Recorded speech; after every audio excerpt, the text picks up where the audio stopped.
Welcome, my friends, to a cozy journey through the simple but tough world of Viking farmers. Tonight, we'll discover how these hard-working people lived day by day in the cold northern lands. Not the wild raiders from TV shows, but regular families just trying to grow enough food to survive the winter.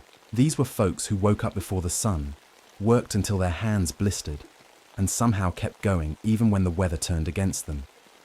If you think your morning routine is rough, wait until you hear what a Viking farmer did before breakfast. Before we begin, if you're enjoying these sleepy history stories, please tap that like button and subscribe if you haven't already. I'd love to know in the comments where you're listening from tonight, whether you're dozing off in Tokyo, feeling sleepy in Chicago, or winding down in London.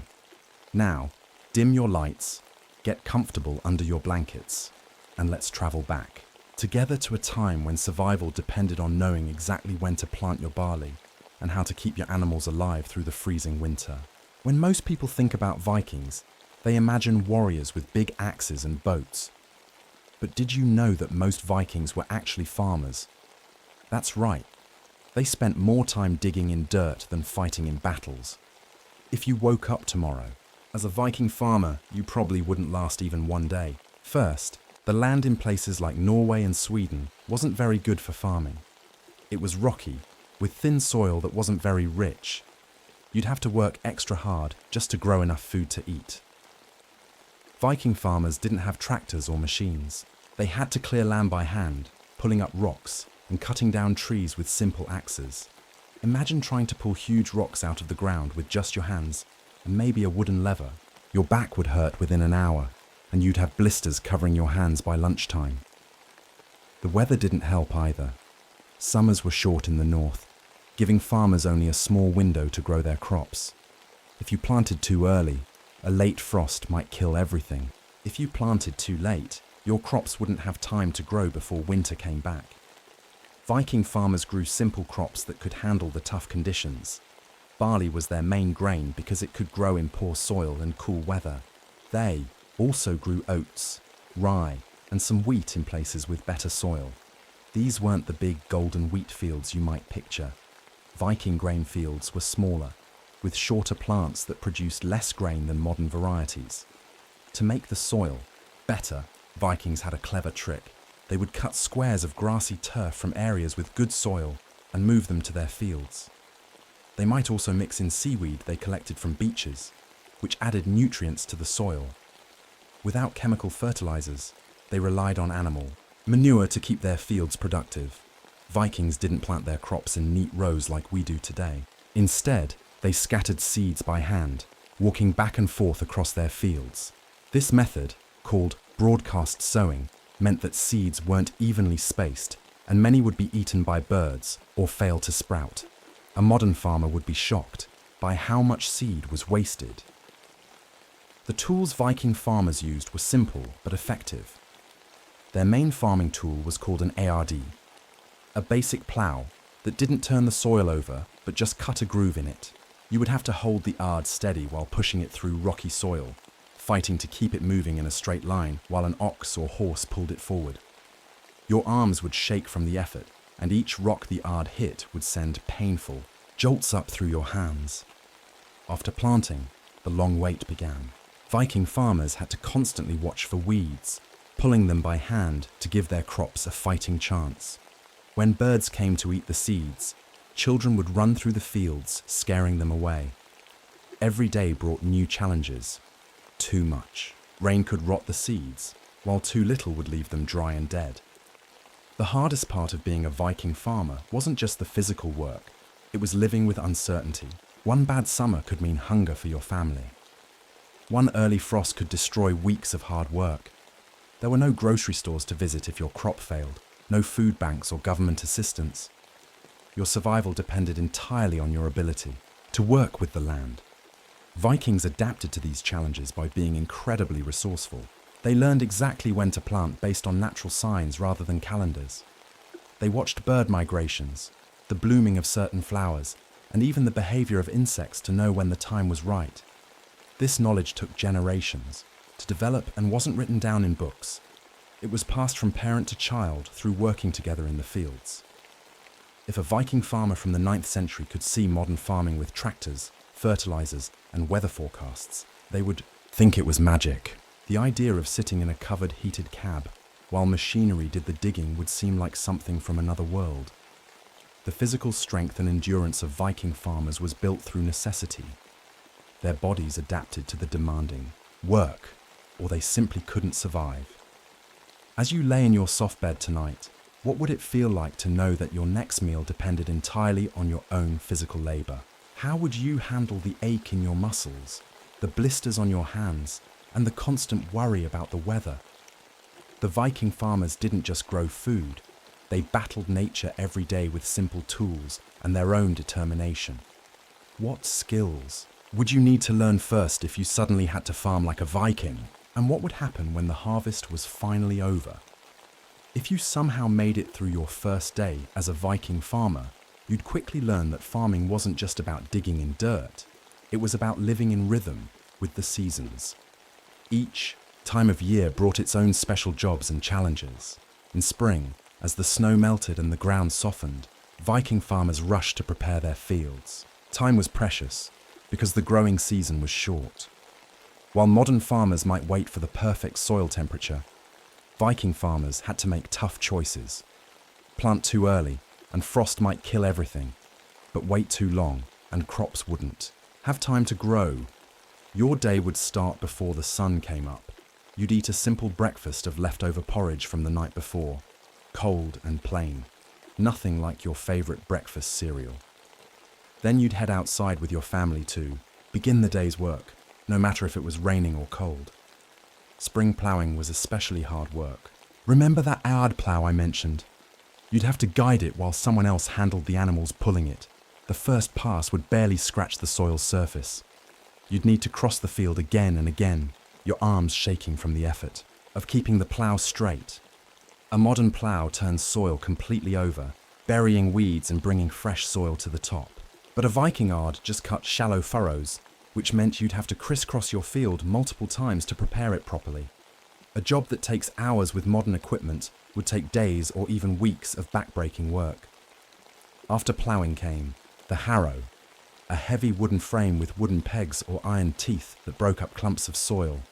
Your children would help by picking up rocks turned up by the plough. Even young kids had important jobs on a Viking farm. There was no such thing as a too young to work when survival was at stake. By early summer, your crops would, hopefully, be growing well. But this wasn't time to rest. Weeds grew just as happily as crops, and without modern herbicides, you'd spend hours bent over pulling them by hand. Your back would ache constantly during these months. Summer also meant caring for animals. Cows needed milking twice a day, every day, without fail. Miss even one milking and your cow could develop painful infections. Sheep needed watching to keep them safe from wolves and other predators, and all animals needed fresh water, especially during hot weather. As summer progressed, you'd watch your fields anxiously. Was there enough rain? Too much? Were birds or insects eating your crops? Modern farmers have crop insurance and government programs to help if things go wrong. Viking farmers had nothing but their own hard work and maybe help from neighbors. The busiest time came at harvest. When crops were ready, everything else stopped. Every able person worked from dawn until dark cutting grain by hand with a sickle.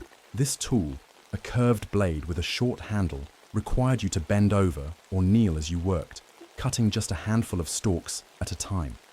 Imagine cutting an entire field this way, one small handful after another, for days on end. Your back would scream in pain, your hands would blister and callous, and stopping wasn't an option. Rain could ruin cut grain left in the field, so the work continued until everything was safely gathered. But even then, your work wasn't done. Next came threshing, separating the edible grain from the stalks. Vikings would lay the cut grain on a hard floor and beat it with special sticks called flails. Hours of swinging these heavy tools would leave your arms feeling like jelly. Then came winnowing, tossing the beaten grain into the air so wind could blow away the lighter chaff, leaving just the heavier grain behind. All this work produced much less food than you might expect.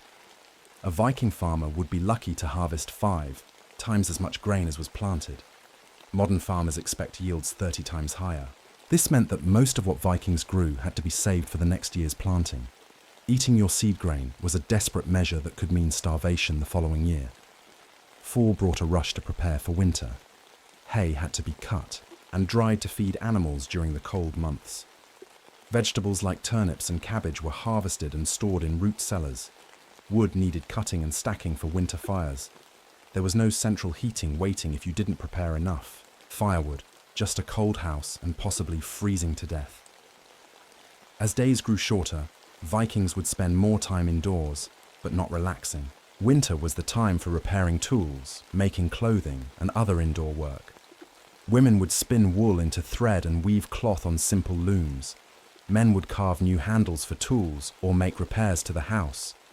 Children would help with everything, from feeding animals to learning these essential skills. The worst part of winter wasn't just the cold, it was the uncertainty. Would the food last until spring? Had you prepared enough? Every meal had to be carefully planned because there was no way to get more food until the next harvest. Some winters, families would go to bed hungry to make sure food would last. The changing seasons weren't just marks on a calendar for Viking farmers. They were a matter of life and death. Each season had its specific tasks that couldn't be ignored or postponed. There were no sick days, no vacations, no breaks from the constant cycle of agricultural work. How would you handle this never-ending pattern of work?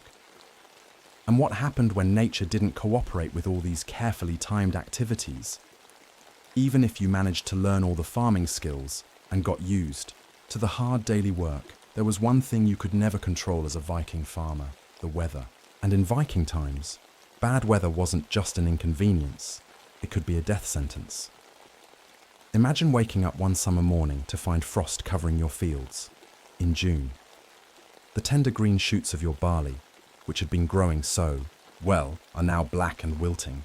Months of work destroyed overnight. This wasn't rare in Viking Scandinavia, where the climate was even colder than today. Or picture watching dark clouds gather day after day, bringing so much rain that your fields become soggy pools where crops rot instead of grow. With no way to drain the excess water quickly, you would just have to watch as your food for the year disappeared before your eyes. Vikings had many words for bad weather because it shaped their lives so much. They didn't have meteorologists giving forecasts or modern technology to help them prepare. All they had were the signs they learned to read in nature and the knowledge passed down from their ancestors. When crops failed, Viking farmers didn't have grocery stores or food banks to turn to. They relied first on their stored food from previous years. Smart farmers always tried to save extra grain as insurance against bad harvests. But if the bad weather continued for multiple years, as sometimes happened, even these emergency stores would run out. The next option was to rely on family and neighbours. Viking communities were tight-knit by necessity. Today we might barely know our neighbours, but Vikings understood that helping others through hard times meant they might receive help when they needed it. This wasn't charity, it was survival. If local help wasn't enough, Vikings might turn to hunting and gathering wild foods. The forests offered berries, mushrooms, nuts, and game animals.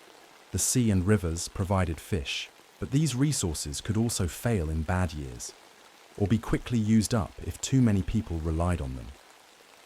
In truly desperate times, Vikings had harder choices to make.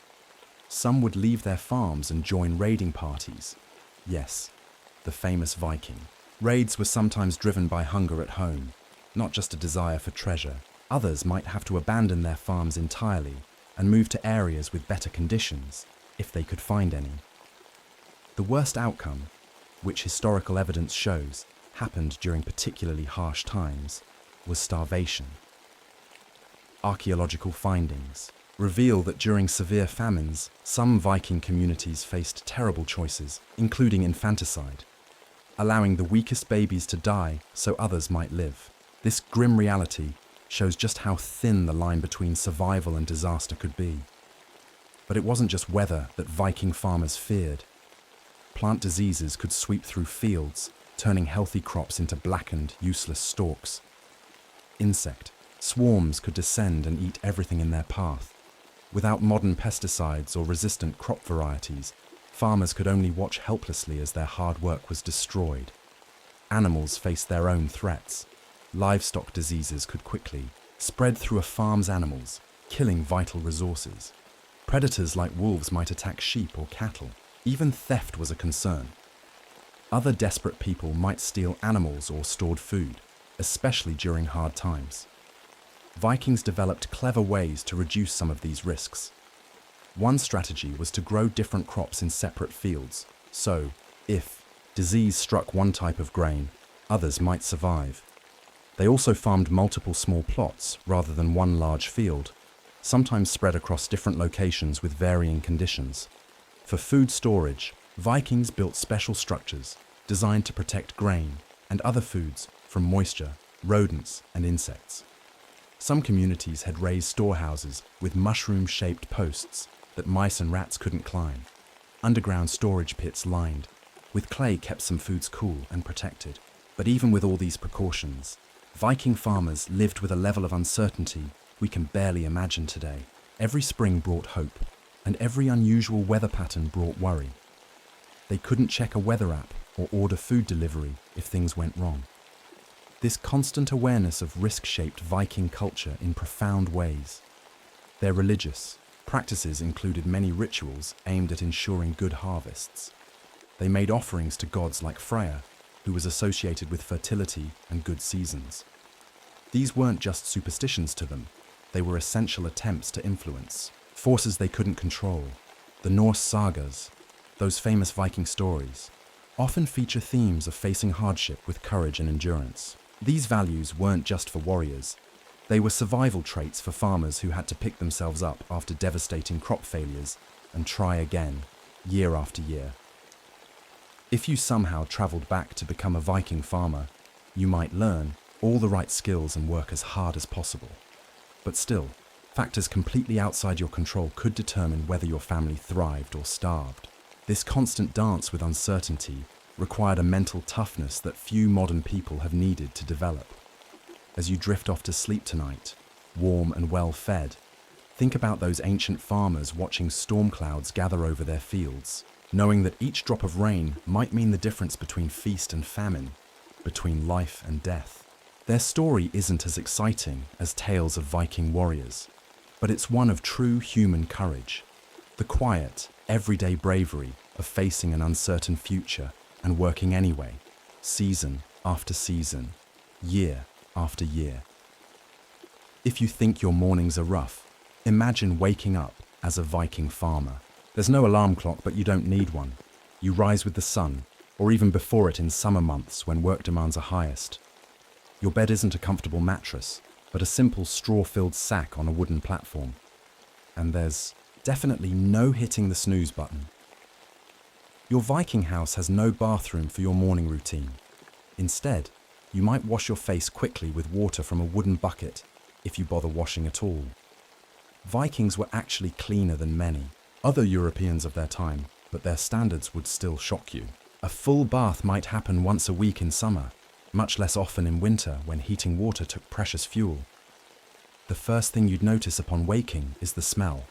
Your whole family sleeps in one room, often sharing space with animals during winter months. The smoke from last night's fire hangs in the air because Viking houses had only a small hole in the roof to let it escape. After a while, you wouldn't notice these smells anymore, but on your first morning, they would make your eyes water. Breakfast would be simple and quick, perhaps leftover cold porridge from the night before, maybe with a bit of sour milk if your family had dairy animals. No coffee to wake you up, no sugar to give you energy, just plain food meant to fill your stomach before work began. If you were lucky, you might have berries in summer, or a bit of honey as a rare treat. As you eat, you'd plan the day with your family. Everyone had their role, from the smallest child to the oldest grandparent. In Viking farming communities, there was no retirement. People worked as long as they were able, just adjusting their tasks as their strength declined.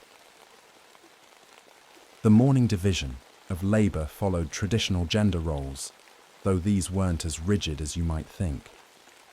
Men typically handled the heaviest field work, wood cutting and building repairs. Women managed the household, including food preparation, textile work, and dairy processing. But when necessary, these roles could overlap. A widow might plough her own fields, or a man might milk cows if his wife was ill. Children started working as soon as they could walk steadily, first with simple tasks like feeding chickens or collecting eggs. By age 7 or 8, Viking children were considered ready for real work. Boys would help with farm animals and learn to use tools by watching their fathers. Girls would assist with household tasks, learning to cook, spin, and weave beside their mothers and grandmothers. After breakfast, the day's work began immediately. There was no commute, no checking emails or social media first, just straight to the essential tasks that kept the farm running. The specific jobs would depend on the season, but there was always something urgent that needed doing. In spring, mornings might begin with checking newly planted fields for frost damage or signs of pests. Summer mornings could start with early harvesting, done before the heat of the day made work unbearable. Fall mornings might focus on processing harvested crops. Winter mornings often began with the critical task of stoking fires and caring for livestock. Speaking of livestock, animals needed attention every morning regardless of season. Cows required milking at dawn, a task usually done by women or older children. Without modern milking machines, this was done by hand, requiring skill and patience. Chickens needed to be fed and their eggs collected before they could be eaten by predators. Pigs and sheep would be checked for health issues and moved to fresh grazing areas if needed. Your morning routine would include checking your tools before heading to the fields. Viking farmers took extremely good care of their implements because they were difficult to replace. A broken plough in planting season could mean disaster. You'd sharpen blades, check wooden handles for cracks, and make small repairs as needed. Weather watching was a crucial morning activity. Without forecasts, Vikings became expert at reading natural signs. The direction of wind, types of clouds, behavior of birds and insects, all these offered clues about the day's weather. A farmer who misread these signs might send workers to a distant field just as rain arrived, wasting precious time and energy. By mid-morning, the real work would be in full swing.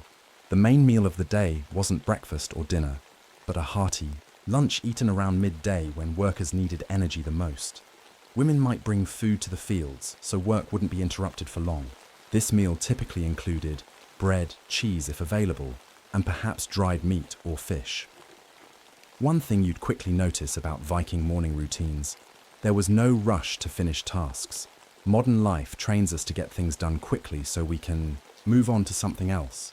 Vikings worked steadily but patiently, understanding that farming is a marathon, not a sprint. Rushing led to mistakes. A poorly repaired tool that would break again. Seeds planted too shallow that wouldn't grow. Animals not properly checked for illness that might spread.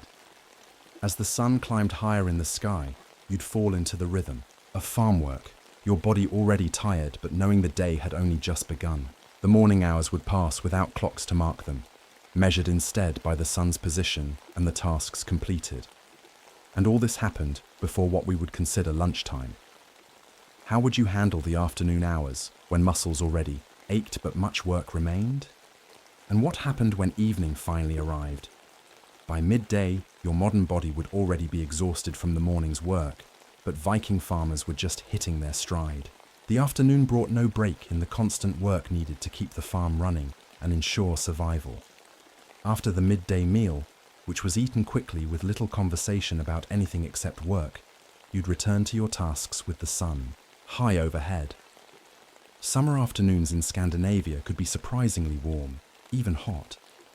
Without sunscreen, hats became essential. Vikings often wore simple cloth or leather caps to protect against sunburn, which they understood could make you sick even if they didn't know about skin cancer. Water breaks were important but not frequent. You might carry a wooden cup or small container to dip into streams or wells when thirsty. The water wasn't always clean by our standards, but your body would eventually adjust. if you survived the initial stomach problems that modern people would almost certainly experience from drinking untreated water. Afternoon work varied by season, but it was often when the hardest tasks happened. In planting season, this might mean continuing to break up soil and sow seeds. During summer, it could involve hand-weeding vast areas of crops, bending over for hours until your back felt like it might snap. Harvest time meant cutting grain or gathering other crops, racing against time and weather to secure food for the year. The physical toll was enormous. Without modern medicine, injuries that we consider minor could become serious problems. A blister could become infected. A twisted ankle might never heal properly. Back pain was probably so common that it wasn't even discussed, just accepted as part of life. Pain relief came in limited forms. Willow bark tea, which contains chemicals similar to aspirin, or alcoholic drinks might dull the worst aches, but most pain was simply endured. Children worked alongside adults all afternoon, though given jobs appropriate to their size and strength. They weren't learning math or reading. They were learning survival skills by doing them, watching adults and receiving harsh corrections when they made mistakes. A child who scattered precious seed too generously might go hungry in winter when food ran short. As the afternoon progressed, you might see other farmers working in nearby fields. Despite the popular image of Vikings as isolated and fiercely independent, farming communities were quite tight-knit and cooperative. During busy seasons like harvest, farmers would help each other, knowing that more hands made work go faster and that their turn for assistance would come. This cooperation was essential for larger projects. House building, for example, required many workers and specialized knowledge. One family alone couldn't easily raise the heavy roof beams of a longhouse. Community barn raising events combined hard work with social gathering, one of the few breaks from the daily routine. The afternoon might also involve interaction with traders or travelers passing through. Viking Age Scandinavia wasn't completely isolated, and news traveled along established routes. A visiting trader might bring metal tools, luxury goods like spices, or simply news from distant places. These interactions were valuable not just for the goods exchanged, but for the information shared about weather patterns, political changes, or new farming techniques. For women working around the homestead rather than in the fields, afternoon hours focused on processing food and making essential items. Milk from the morning would be turned into cheese or butter, a time-consuming process of heating, straining, and pressing that required constant attention. Wool needed carding, combing, to align fibers before it could be spun into thread. Flax plants required complex processing before becoming linen. Each step in these processes was done by hand, with tools that would seem primitive to us, but represented generations of refined design. As the sun began to lower in the sky, thoughts would turn to the evening meal. Food preparation was constant, work with no refrigeration or preserved foods except what you made yourself. Cooking happened over an open hearth fire, requiring skill to maintain proper heat without wasting precious fuel.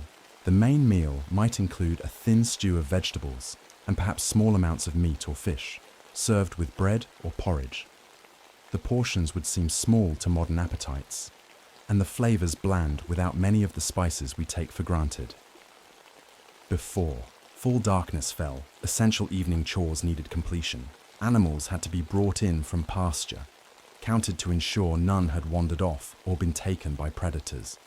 Cows needed a second milking. Chickens were secured against nocturnal predators like foxes. Tools were collected, cleaned, and stored properly for the next day's use. Water had to be carried from wells or streams for evening use and the next morning. This task, often assigned to children or women, involved heavy wooden buckets and multiple trips. The amount of water used daily in a Viking household was a tiny fraction of what modern homes use, perhaps 5 to 10 gallons for an entire family, compared to the 100 gallons per person we use today. As daylight faded, the family would gather in the main room of their home, Viking houses weren't divided into many rooms like our homes. Most had a single main room where all living happened, with perhaps small side rooms for storage. The center of this room contained a long hearth, not just for cooking, but providing the only heat and light source. Evening light came from the hearth fire, or, in wealthier homes, simple oil lamps made from pottery, with a wick floating in fish or animal oil. These gave off weak, flickering light and lots of smoke. Candles existed, but were expensive luxuries made from beeswax or tallow, animal fat. Most families simply adapted to doing less once darkness fell, working by touch on simple tasks like mending clothes or carving wood. Before sleeping, the fire would be banked, covered partially with ashes to keep coals alive until morning. Letting the fire go out completely was a serious problem, as starting a new one with flint and steel was difficult and time-consuming. Each family member would check their bed space. A simple platform along the wall covered with straw, perhaps animal skins, and woolen blankets in winter. As you lay down after your exhausting day, your body aching in places you didn't know could hurt, you'd likely fall asleep quickly from sheer exhaustion. But your day wasn't necessarily done. Viking houses weren't secure by modern standards, and nighttime threats existed, from raiders to wild animals to simple dangers like fire. Someone needed to remain alert enough to respond to unusual sounds or smells, making truly deep sleep a luxury. And as you drifted off, your mind would already be planning tomorrow's tasks, knowing that sunrise would bring the same routine again, with variations only for season and weather. The Viking farmer's life allowed little rest and less leisure, a constant cycle of work shaped by necessity and survival. But what about the times when work paused, even briefly? Did Vikings ever rest, celebrate, or find moments of joy amid their harsh existence? If you've been imagining the Viking farmer's life as nothing but endless work, you'd be mostly right, but not completely. Even in the hardest lives, humans find ways to rest, celebrate, and create moments of joy. For Viking farmers, these moments were rare and precious, woven carefully into the fabric of survival. The concept of a weekend would have seemed bizarre to Viking farmers. They didn't organize time into 7-day weeks as we do. Instead, their calendar followed lunar cycles and seasons. Work happened when it needed to happen, regardless of what day it was. The only regular break in the work routine came with something we still experience: bad weather. Rainy days that made fieldwork impossible became times for indoor tasks, repairing tools, making nets, or working on craft projects that had been set aside during busier periods. These weren't exactly days off, but they did provide a change of pace and often allowed for more social interaction as family members worked together in the close quarters of their home. The main breaks from routine came with seasonal festivals. Vikings followed a calendar with major celebrations tied to solstices, equinoxes, and agricultural milestones. These weren't just random parties. They served important social and practical purposes in farming communities. The biggest celebration was Yule, or Jæol, held around the winter solstice in late December. This festival lasted several days and marked the darkest time of year, when farm work was at its minimum. Families would feast on specially reserved foods, drinking ale or mead that had been brewing for months. Houses were decorated with evergreen branches, a tradition we still follow with Christmas trees. These celebrations weren't just for fun. They helped people endure the dark winter months when food was scarce and cold was a constant threat. Midsummer celebrations around the summer solstice marked the year's brightest time. These often included bonfires, dancing, and special foods made from the first harvests of summer. Fall brought harvest festivals, when communities celebrated the successful gathering of crops that would sustain them through winter. These festivals provided rare opportunities to eat better than usual. Viking farmers normally ate a repetitive diet based on whatever they could grow or raise. Festival meals might include meat from animals slaughtered specially for the occasion, finer breads made from carefully saved flour, and more ale or mead than would normally be consumed. Dancing and music were important parts of these celebrations. Viking musical instruments were simple: wooden flutes, small drums, and simple stringed instruments like lyres. The music itself is lost to history, but it likely included both haunting melodies and lively dance tunes that helped release the physical tension of farming life. Games and competitions offered another form of recreation. Vikings enjoyed board games like Hanafatafel, a strategic game somewhat similar to chess that simulated battle.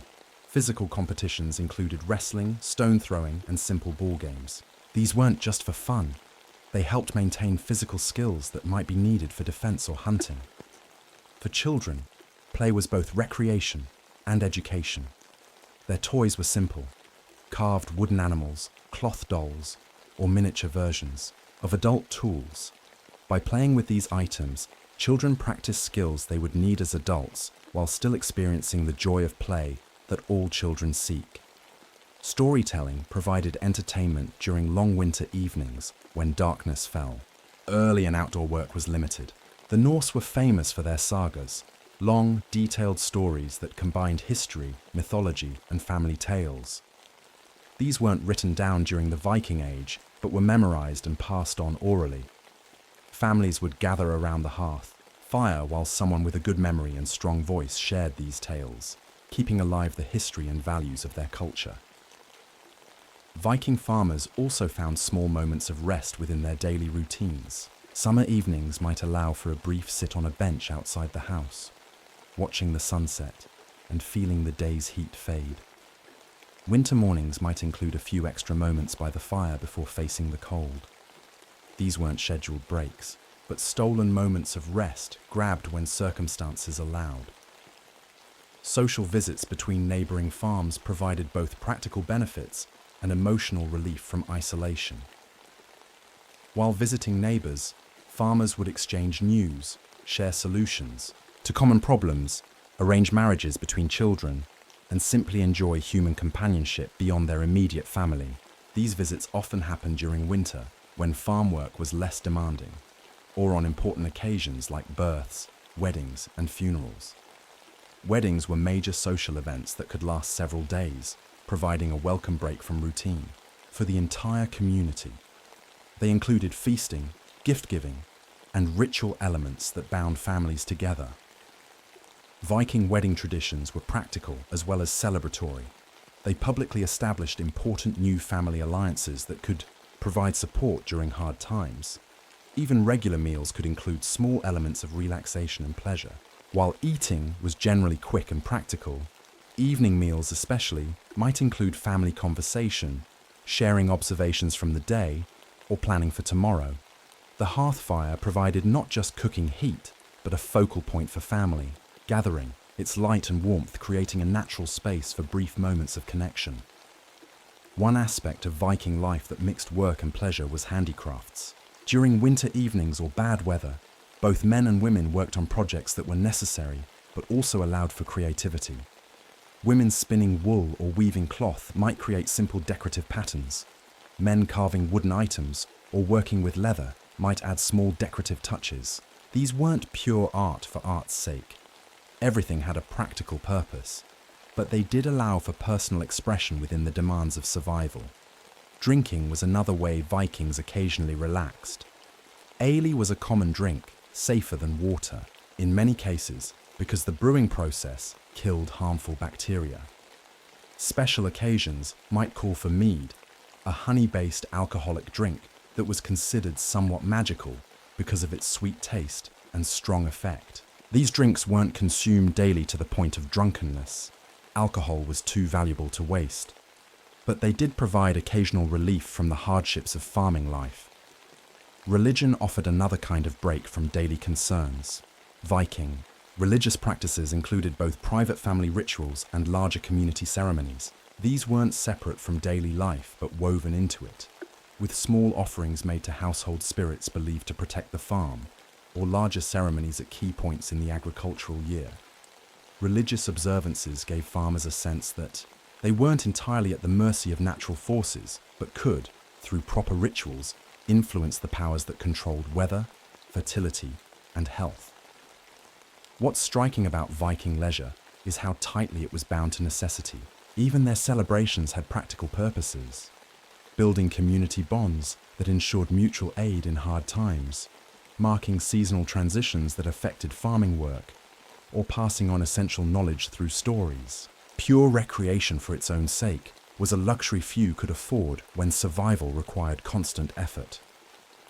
As you drift off to sleep tonight in your comfortable bed, with your full refrigerator nearby and your climate-controlled home protecting you from weather, imagine the rare feeling of relaxation a Viking farmer might experience after a successful harvest was safely stored, sitting by the fire with a special cup of ale, listening to a well-told story as winter winds howled outside.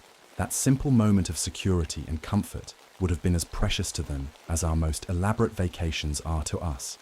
A brief, sweet pause in the constant work of staying alive. If surviving as a Viking farmer during the growing season sounds challenging, winter presented an entirely different level of difficulty. The cold months in Scandinavia weren't just uncomfortable, they were potentially deadly. Without central heating, insulated homes, or waterproof winter gear, Vikings had to use creativity, planning, and sheer endurance to survive until spring. Winter preparation began long before the first snowfall. As early as midsummer, Viking farmers would be thinking ahead to winter's needs. Every decision was made with the cold months in mind. How much hay to cut and dry for animals, how much wood to gather, which animals to keep, and which to slaughter before they needed feeding through winter. Firewood was perhaps the most essential winter resource. A Viking family needed enormous amounts of wood to heat their home through the long cold season. Gathering this wood wasn't a simple matter of heading out with an axe whenever supplies ran low. Trees had to be cut in specific seasons when the wood contained less sap and would dry more quickly. The best firewood was actually cut the previous year and allowed to season, dry out, for months before burning. If you were transported back to Viking times, you'd be shocked at how much physical labor went into preparing firewood. Trees were felled using simple iron axes, effective tools but nothing like modern chainsaws. Every stroke required significant physical effort. After felling, trees had to be limbed, branches removed, cut into manageable pieces, split if too thick to burn whole, and then stacked to dry. A family might need several large cords of wood for a single winter, each representing days or weeks of hard labor. Food preservation was the other major focus of winter preparation. Without refrigeration, Vikings had to use various methods to keep food edible through winter months when fresh food was scarce. Meat was preserved by smoking, drying, or salting. Fish, a crucial protein source, was air-dried on special racks to create stockfish, a product so dry and hard it had to be beaten with a hammer before cooking, but would last for years without spoiling. Plants and vegetables required different preservation methods. Root vegetables like turnips and carrots might be stored in root cellars, specially dug underground storage areas that maintained cool but not freezing temperatures. Berries could be dried or preserved with honey if available. Cabbage was often preserved through fermentation, creating something similar to sauerkraut. Grain storage was particularly critical since bread and porridge formed the backbone of the winter diet. Harvested grain had to be thoroughly dried before storage to prevent mold and rot. It was then stored in special containers or buildings designed to keep out moisture and rodents. A family's grain supply was their lifeline through winter. If it ran out before spring, hunger or starvation followed. Clothing preparation was another essential winter task. Viking clothing was made primarily from wool, which provides excellent insulation even when damp. But creating enough warm garments for a family required months of work, beginning with shearing sheep, washing and carding the wool, spinning it into thread, weaving cloth, and finally sewing garments. All this was done by hand using simple tools, with most of the work falling to women and older girls. Winter clothes weren't fashion statements, but survival gear. Multiple layers were the key to staying warm. A typical winter outfit might include woolen undergarments, one or more tunics, thick pants for men or long dresses for women, heavy cloaks, woolen socks, leather shoes wrapped with additional cloth, mittens or gloves, and hats or hoods. Vikings understood the principle we still follow today. Trapping air between layers provides better insulation than a single thick garment. The farmhouse itself needed winterization. Homes were made weather-tight by stuffing moss, cloth, or animal hair into cracks between logs or stones. Roofs, typically made of thatch, sod, or wooden shingles, required maintenance before winter to prevent leaks. Some evidence suggests Vikings would add additional insulation to their homes for winter, such as banking soil or manure around the base of walls to block drafts. Viking houses were designed with winter in mind. Most were relatively small, with low ceilings to reduce the space that needed heating. Windows, if they existed at all, were tiny openings that could be covered with oiled animal membrane or wooden shutters. The central hearth provided heat that radiated throughout the single room dwelling. Some houses featured long, narrow fireplaces rather than central hearths, allowing heat to spread more evenly. Animals required winter preparation too. Decisions about which animals to keep through winter were made carefully based on available feed. Keeping an animal alive through winter required significant resources. So many would be slaughtered in fall, their meat preserved for winter consumption. Those kept alive, breeding stock, and working animals like oxen, needed adequate shelter and food stores. Winter preparations extended to transportation as well. Viking farmers used sleds, and in some areas, primitive skis for winter travel. These items needed maintenance or replacement before snow arrived. Roads would essentially disappear under snow, so markers were sometimes placed to show safe routes between farms. Medical preparations couldn't be overlooked either. Winter brought increased risk of illness, injury, and infection. Families would gather and dry medicinal herbs during summer months, storing them for winter use. While Viking medicine was primitive by our standards, they did have effective treatments for common ailments like coughs, minor wounds, and digestive problems. The most important winter preparation wasn't physical, but mental. Vikings cultivated a mindset of resilience and acceptance. They understood winter wasn't something to be fought against, but endured with patience and careful management of resources. This mentality, developed over generations of survival in harsh conditions, might be the hardest thing for a modern person to adopt if suddenly faced with a Viking winter. As the days grew shorter and the first frosts appeared, Viking farmers would take stock of their preparations. Had they cut enough wood, preserved enough food, repaired all tools that would be needed during the indoor work of winter months? The consequences of inadequate preparation weren't just discomfort, but potential tragedy. A family that ran out of firewood in February might face freezing temperatures inside their home. Those who hadn't stored enough food might face the terrible choice of which family members would eat and which would go hungry. With preparations complete, Vikings would face the darkest season with a mixture of dread and readiness. But what was daily life actually like once winter set in? How did they spend those long, cold hours of darkness? And what unexpected challenges did winter bring? When winter finally arrived in full force, Viking life changed dramatically. The frantic pace of summer farming gave way to a different rhythm, slower in some ways, but with its own unique challenges. If you were suddenly transported to a Viking winter, the first thing you'd notice wouldn't be the cold, but the darkness.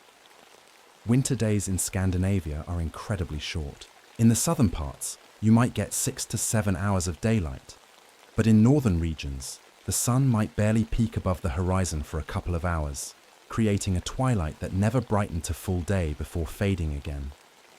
This darkness affected everything: work schedules, mood, and safety. Vikings had to carefully plan each day around the precious hours of light. Any tasks requiring good visibility, repair work, detailed crafting, or travel between farms had to happen during these brief daylight hours. The rest of the day was spent in the dim light of the hearth fire or simple oil lamps. Morning routines started in complete darkness. The first person awake, often the woman of the house, would carefully nurture the banked coals from the previous night's fire back to life. Starting a new fire from scratch was difficult and time-consuming, using flint and steel, so maintaining the existing fire was crucial. Once the fire was going, its flickering light would allow the family to begin their day. Breakfast would be simple, perhaps warmed porridge made from stored grain, maybe with a dollop of sour milk or a bit of dried fruit if supplies allowed. The morning meal wasn't elaborate, but needed to provide enough energy for the day's work in the cold. The first priority each day was caring for animals. Those kept through winter, milk cows, breeding stock, oxen for work, and perhaps some chickens, lived in a section of the longhouse or in attached byres, animal shelters. This arrangement wasn't just for the animals' benefit. Body heat from livestock helped warm the human living spaces. Each morning, animals needed to be fed from stored hay and given water, which often meant breaking ice in water troughs or even melting snow. After animal care came the day's assigned work. Winter didn't mean rest for Viking farmers. It meant different types of labour. Men might spend daylight hours repairing tools and equipment, making new wooden items needed for the farm, or checking traps set for winter game. Women would process wool, spin thread, weave cloth, and sew. All essential tasks that kept the family clothed and provided items for trade. Both men and women shared the never-ending task of maintaining the fire. A typical Viking home might burn through a substantial amount of firewood each day, perhaps the equivalent of a small tree. Wood had to be brought in from outdoor stacks, often through deep snow. Larger logs were split into usable sizes with axes or wedges. The fire required constant tending to maintain proper heat while conserving fuel. Despite their best efforts, Viking homes were far from warm by modern standards. The temperature inside might be just above freezing in the coldest months. Perhaps 40-45 degrees F, 4-7 degrees, near the fire, and much colder in corners away from the heat source. Family members would rotate positions, taking turns being closer to the warmth. Staying warm was a constant struggle. Vikings understood that movement generated body heat, so even indoor work involved regular physical activity. They dressed in layers even inside the house. Sitting directly on cold surfaces was avoided. Benches and seats were covered with furs, wool blankets, or woven mats for insulation. Meals became simpler in winter, but perhaps more important as social events. The family gathered around the fire for the main meal, typically eaten in the afternoon when the house was at its warmest. Winter dishes relied heavily on preserved foods, dried meat or fish reconstituted in stews, porridge made from stored grain, bread baked from carefully, rationed flour, and fermented vegetables like cabbage that provided rare fresh-tasting food. Meals weren't just for eating, but for strengthening family bonds during the confined indoor life of winter. Water was another daily challenge. Streams and wells froze, making water collection difficult. Often, snow or ice had to be melted for drinking and cooking. This consumed valuable firewood, so water was used sparingly. Washing became less frequent, and clothes were rarely cleaned during winter months. The smell inside a Viking house by midwinter would be overwhelming to modern noses, a combination of smoke, unwashed bodies, animal odors, and food preparation. Sleep patterns changed with the season.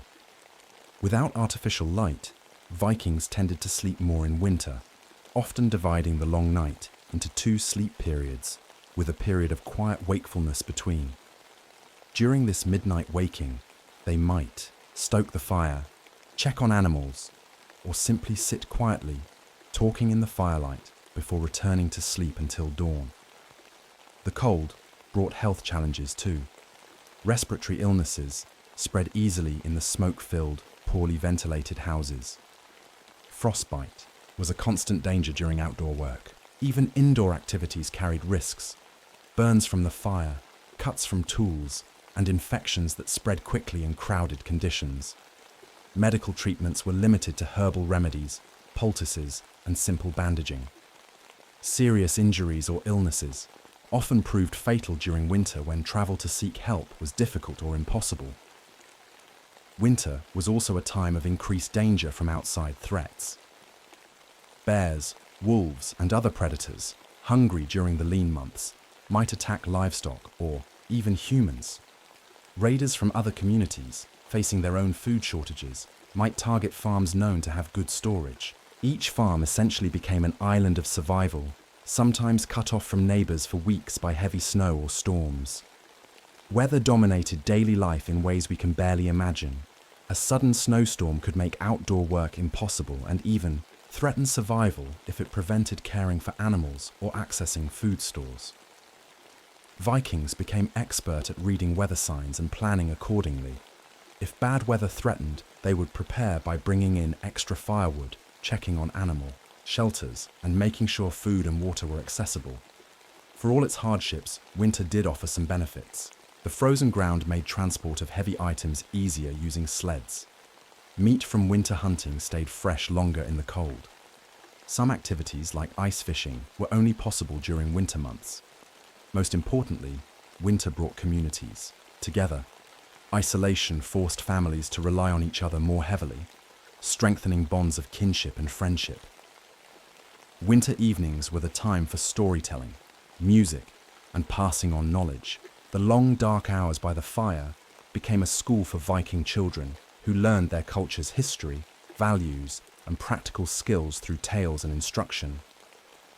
Adults used this time to plan for spring, discussing which fields would be planted, with what crops, which animals would be bred, and what repairs needed priority when weather allowed. As winter progressed, food stores would dwindle. Viking families carefully rationed their supplies, knowing exactly how long they needed to last. Late winter, what farmers still sometimes call the starving time, was often the most difficult period. Food preserved in the fall might be running low, while spring's fresh food was still months away.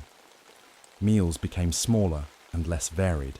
People grew thinner, weaker, and more susceptible to illness.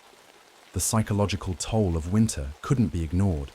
The combination of darkness, cold, confinement, and hunger created what we now recognize as seasonal depression. Vikings combated this with their winter festivals, celebrations that brought light, warmth, and community into the darkest time of year. These weren't just for fun, but served an important psychological purpose, breaking the winter into manageable segments and giving people something to look forward to. Through it all, Vikings maintained the patience and endurance that defined their culture. They understood that winter, like all seasons, would eventually pass. The lengthening days of late winter brought renewed hope and energy, even as food supplies reached their lowest point and the cold still gripped the land. But how did they know when winter was truly ending? And what special challenges did the transition from winter to spring bring to these resilient northern farmers? As winter's grip began to loosen, Vikings faced both relief and new challenges. The transition from winter to spring wasn't a single warm day that changed everything, but a gradual, sometimes teasing process that could last weeks or even months. This period tested a Viking farmer's patience and resilience as much as the deepest cold had. The first signs of spring's approach were subtle. In February or early March, attentive Vikings would notice the days gradually lengthening. Even before temperatures rose significantly, this increased light lifted spirits and allowed for more productive work hours. Birds that had migrated south would begin to return, their songs a welcome change from winter's silence. Vikings watched these natural signs carefully, using them as a calendar more reliable than any counting of days.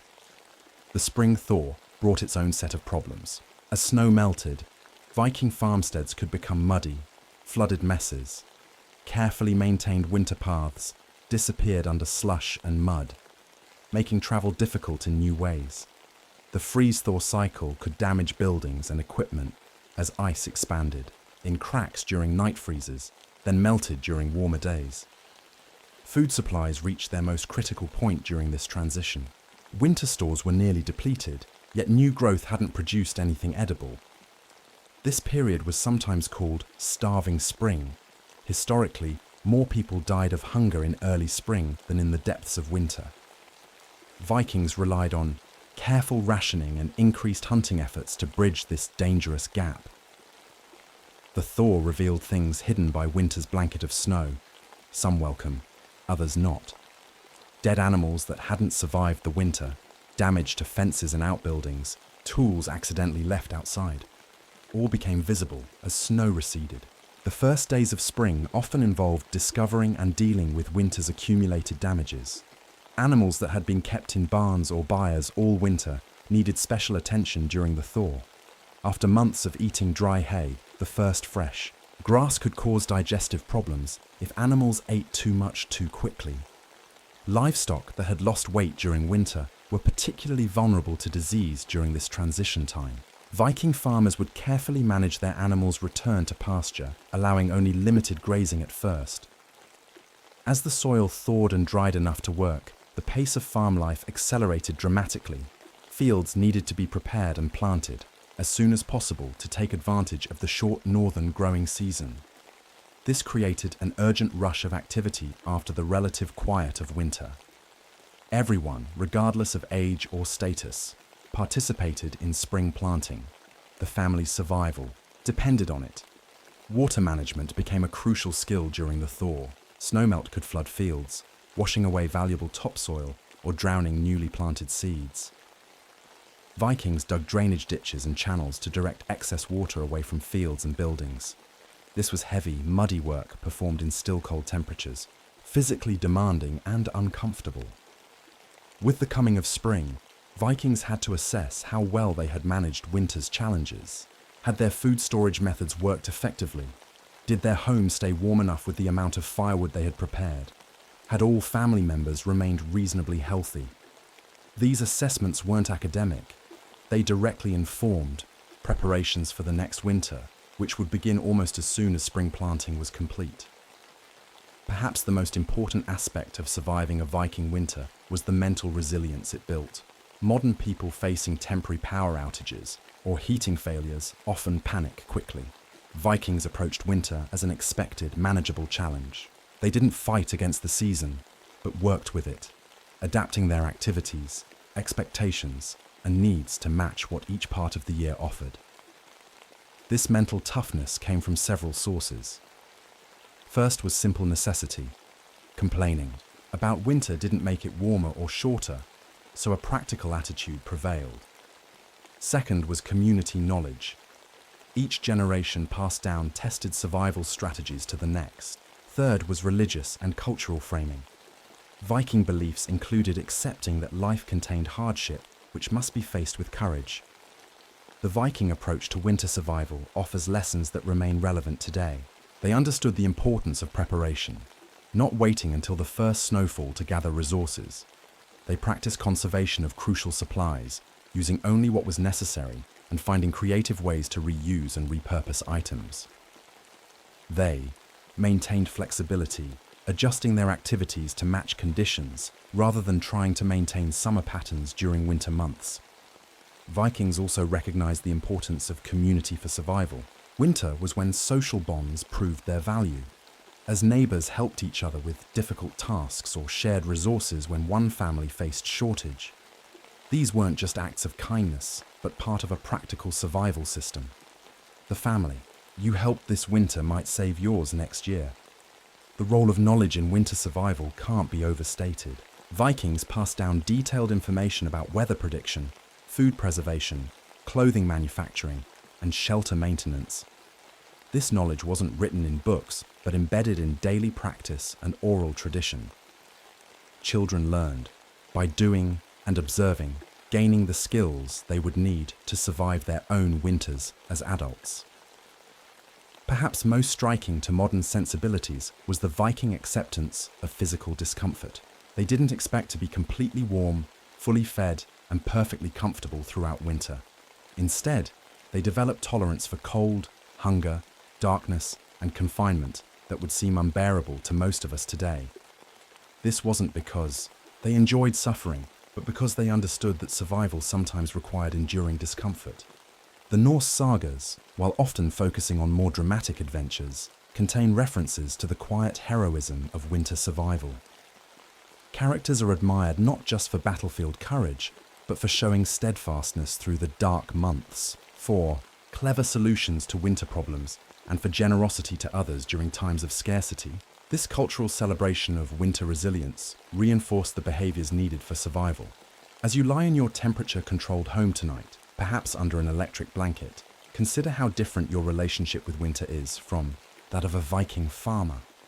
You likely see winter as a season to be endured or enjoyed for its recreational possibilities. For Vikings, winter was a test of preparation, knowledge, community strength, and personal character, a test that repeated annually throughout their lives. Their winter survival strategies weren't just practical techniques, but part of a larger worldview that accepted nature's cycles and humanity's place within them. They understood something we often forget, that human comfort is not guaranteed, that survival requires both preparation and adaptation, and that the harshest seasons can build the strongest communities.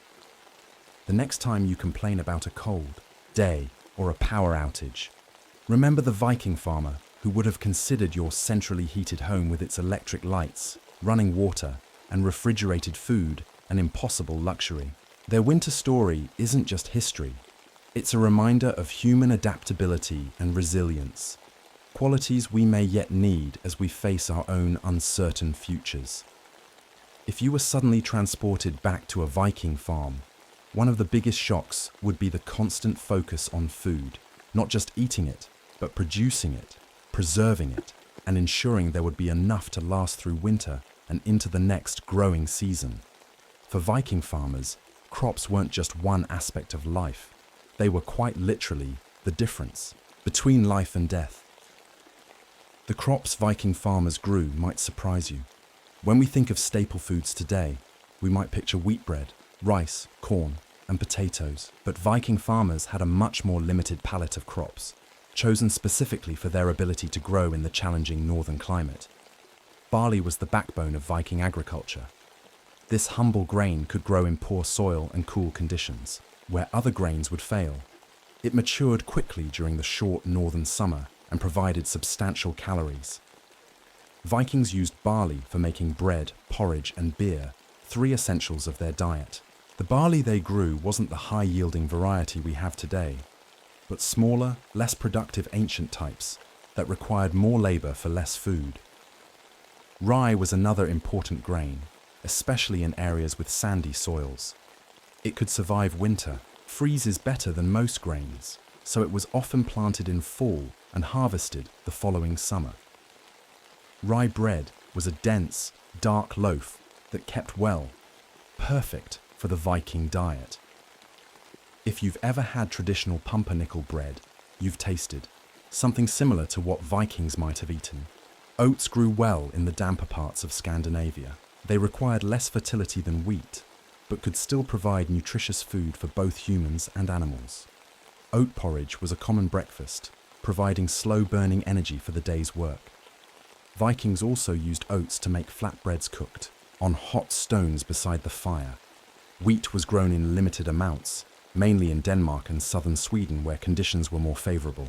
Wheat bread was considered somewhat of a luxury and might be reserved for special occasions.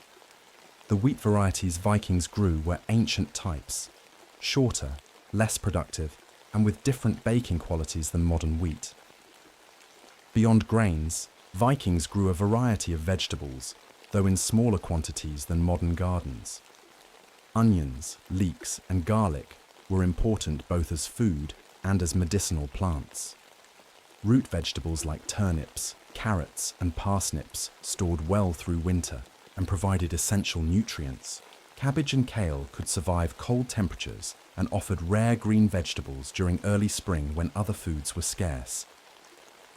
Legumes such as peas and broad beans, fava beans, were vital crops that provided protein to supplement the limited meat in the Viking diet.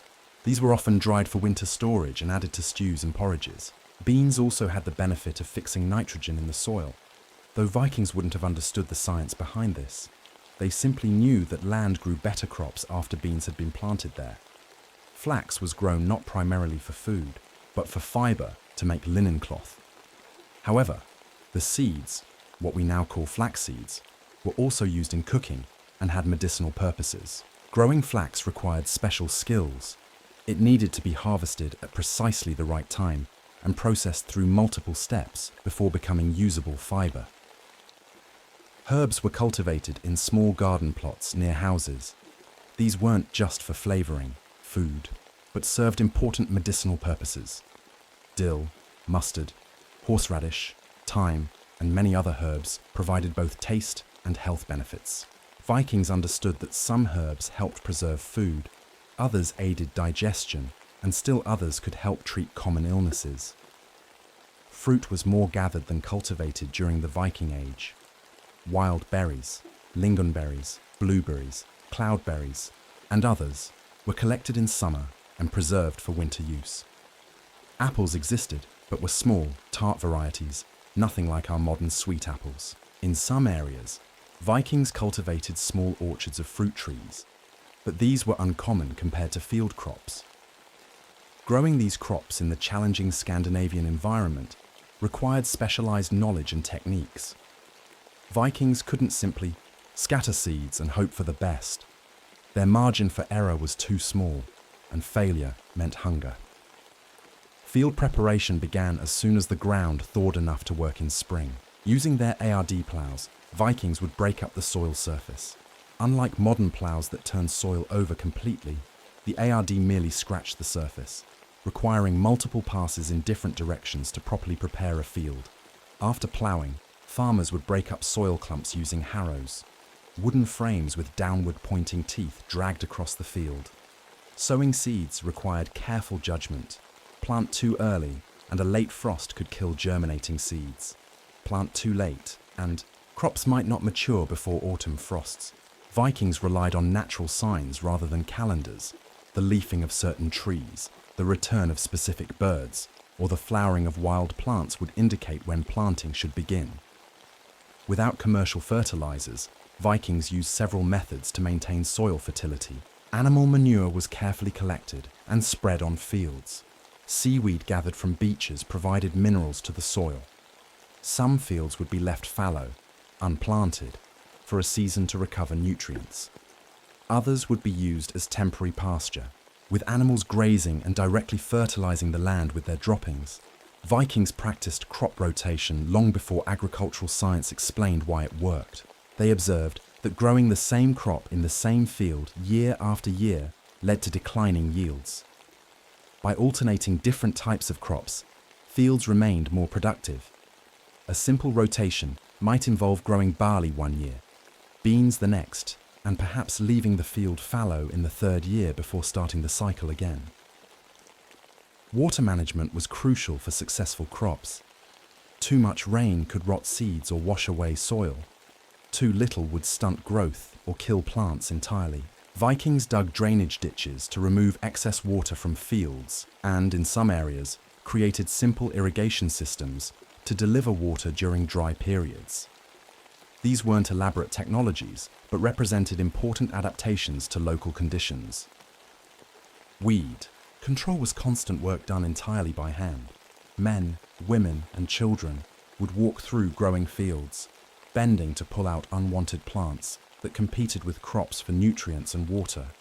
This tedious, back-breaking labor continued throughout the growing season. Modern farmers with herbicides and mechanical weeders can barely imagine the hours spent on this essential task. Pest management posed another challenge. Birds would happily eat newly sown seeds or ripening grain. Insects could damage growing plants. Rodents might invade grain. Storage. Vikings used various deterrents: scarecrows to frighten birds, smoke to repel insects, cats to control rodents. But crop losses to pests were considered inevitable.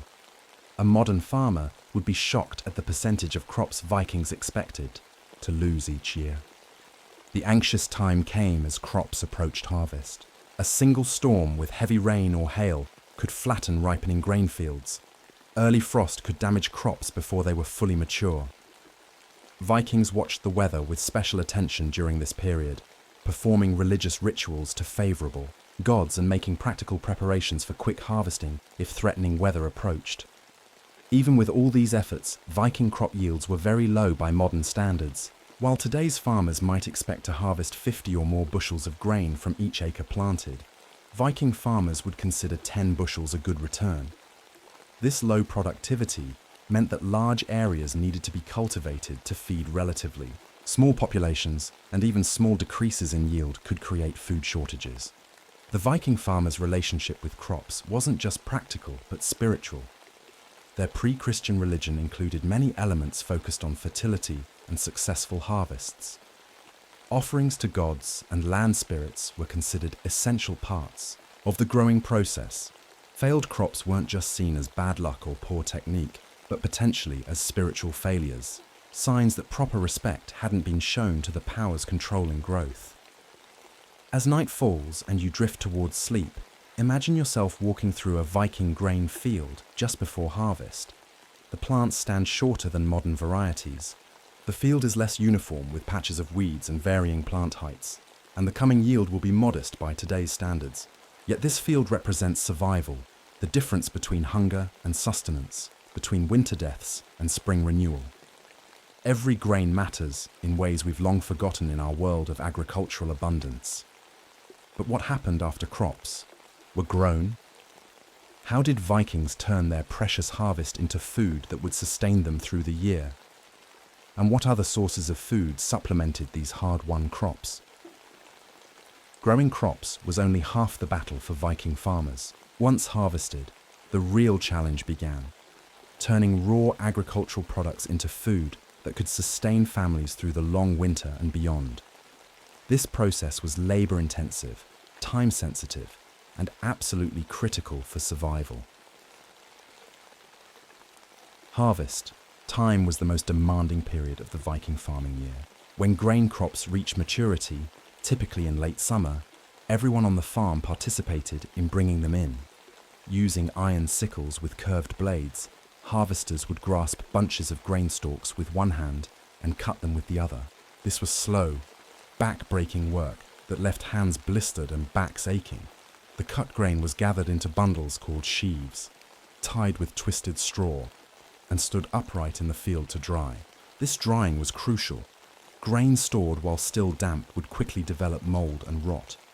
Vikings lacked modern moisture meters to test readiness, so they relied on touch, smell, and the sound grains made when bitten to determine when they were dry enough for storage. Once properly dried, the sheaves were brought to a threshing floor, a flat, hard-packed area either outdoors or in a barn. Here came the laborious process of separating grain from straw.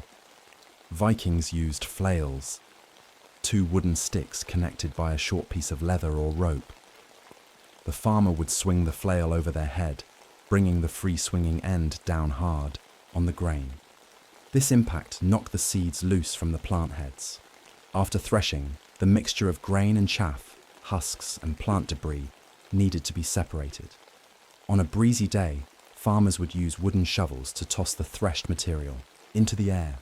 The heavier grain fell straight down, while the lighter chaff blew away in the wind. This process, called winnowing, required good weather and proper timing.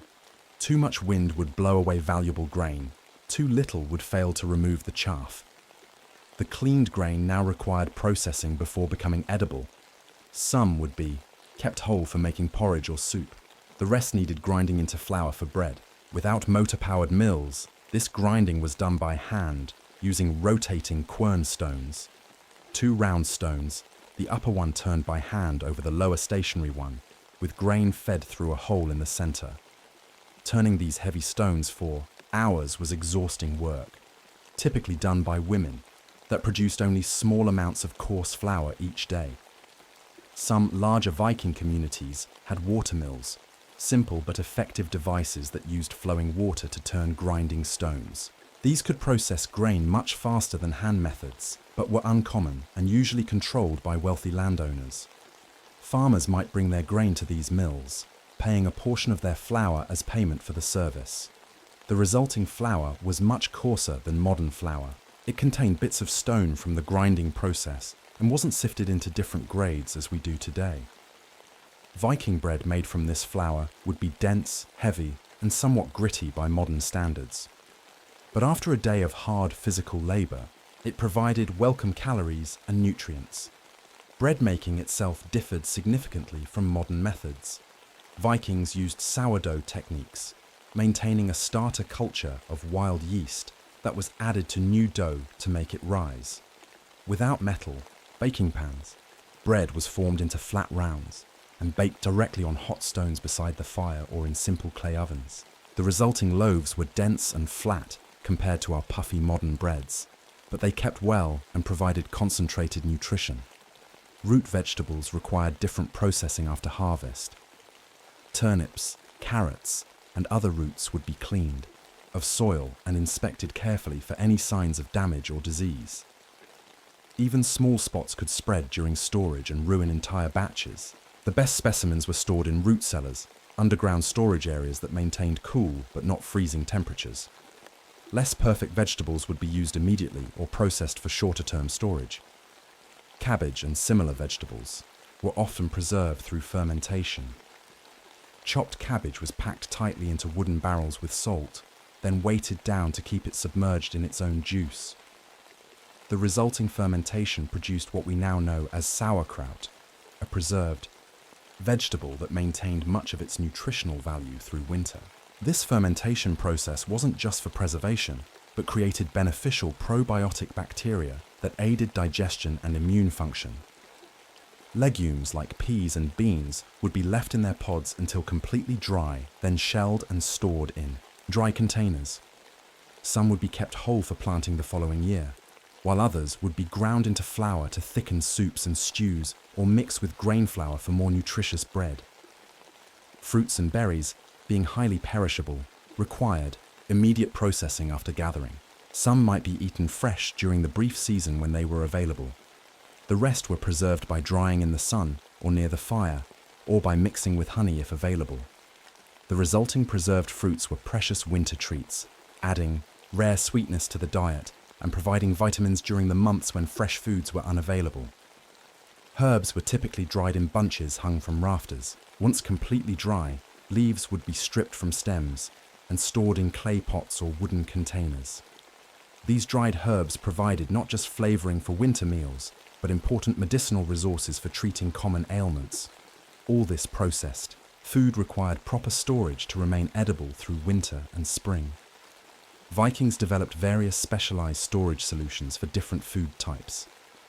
Grain might be kept in large pottery jars, wooden chests lined with straw, or purpose-built granaries raised off the ground to deter rodents. Some foods were buried in the ground in sealed containers, using the Earth's consistent temperature as natural refrigeration. Food security required protecting stores against numerous threats. Moisture was perhaps the greatest enemy, causing mold and rot.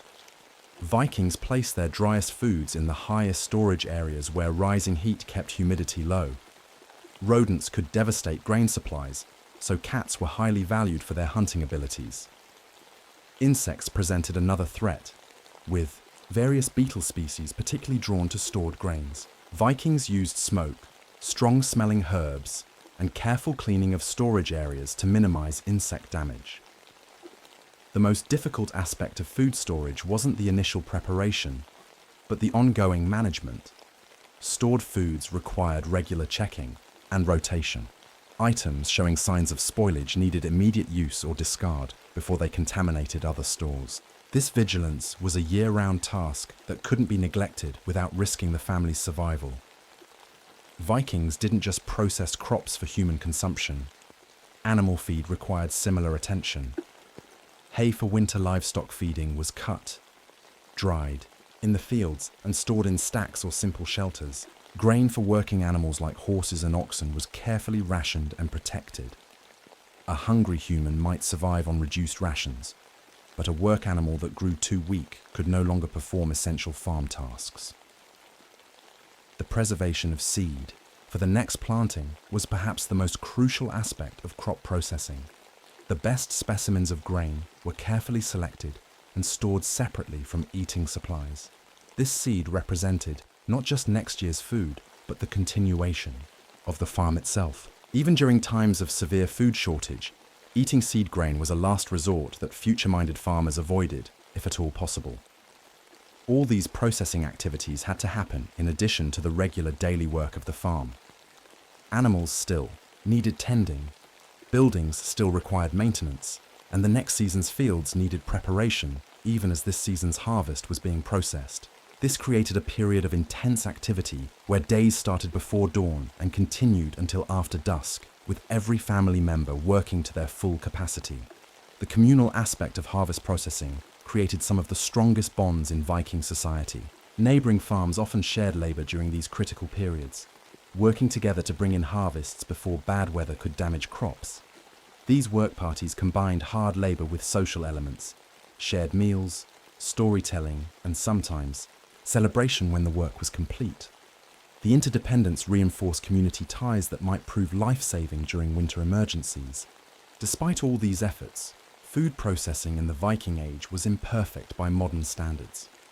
Some portion of each harvest would inevitably be lost to spoilage. Nutrients diminished during storage, contributing to health problems during late winter and early spring when stored food had been depleted of vitamins. The monotony of the preserved diet, day after day of the same grains, roots, and preserved foods, created what we now recognize as food fatigue, making even adequate calories seem unsatisfying. As you rest comfortably tonight, your refrigerator humming quietly with fresh food just steps away. Imagine the Viking farmer examining storage barrels in January, calculating how many more weeks until spring, and deciding whether rations needed further reduction to ensure survival. This constant awareness of food supply shaped not just daily life, but the entire worldview of Viking agricultural communities. But crops alone couldn't provide complete nutrition or satisfying meals. What other foods supplemented the Viking diet? And how did they combine their limited ingredients into meals that sustained both body and spirit? While crops formed the foundation of the Viking diet, they alone couldn't provide complete nutrition or satisfy the human desire for varied flavors and textures. To truly understand how Vikings fed themselves, we need to look beyond the fields to the other food sources that completed their diet and made survival possible in the challenging northern environment. Livestock provided essential protein, fat, and dairy that crops alone couldn't offer. Cattle were particularly valuable, though Viking cows were smaller than modern breeds and produced much less milk, perhaps 1/5 what today's dairy cows yield. Still, this milk was precious, providing nutrition that was especially important for children's growth and development. Fresh milk wouldn't keep long without refrigeration, so most was processed into more stable forms. Skyr, a thick yogurt-like product still eaten in Iceland today, was made by allowing milk to sour slightly before separating the curds from whey.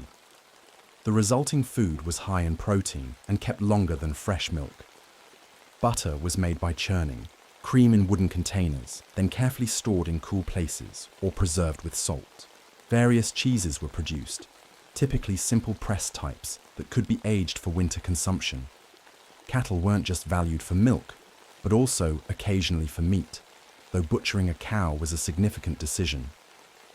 A living cow produced milk continuously, while a slaughtered one provided a temporary abundance of meat that needed immediate preservation. Usually, only older cows past their prime milk-producing years were selected for slaughter, and this typically happened in fall when cooler weather facilitated meat preservation and when feeding another animal through winter could be avoided.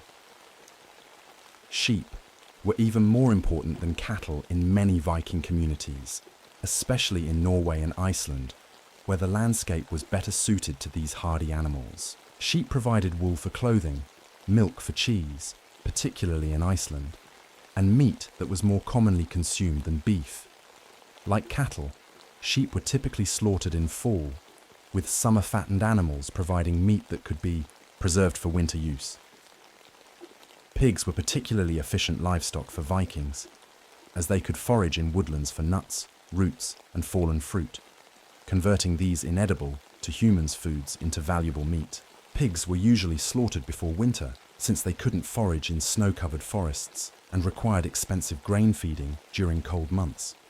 Almost every part of the pig was used: meat for eating fresh or preserving, fat for cooking, intestines for sausage casings, and bones for tools or broth.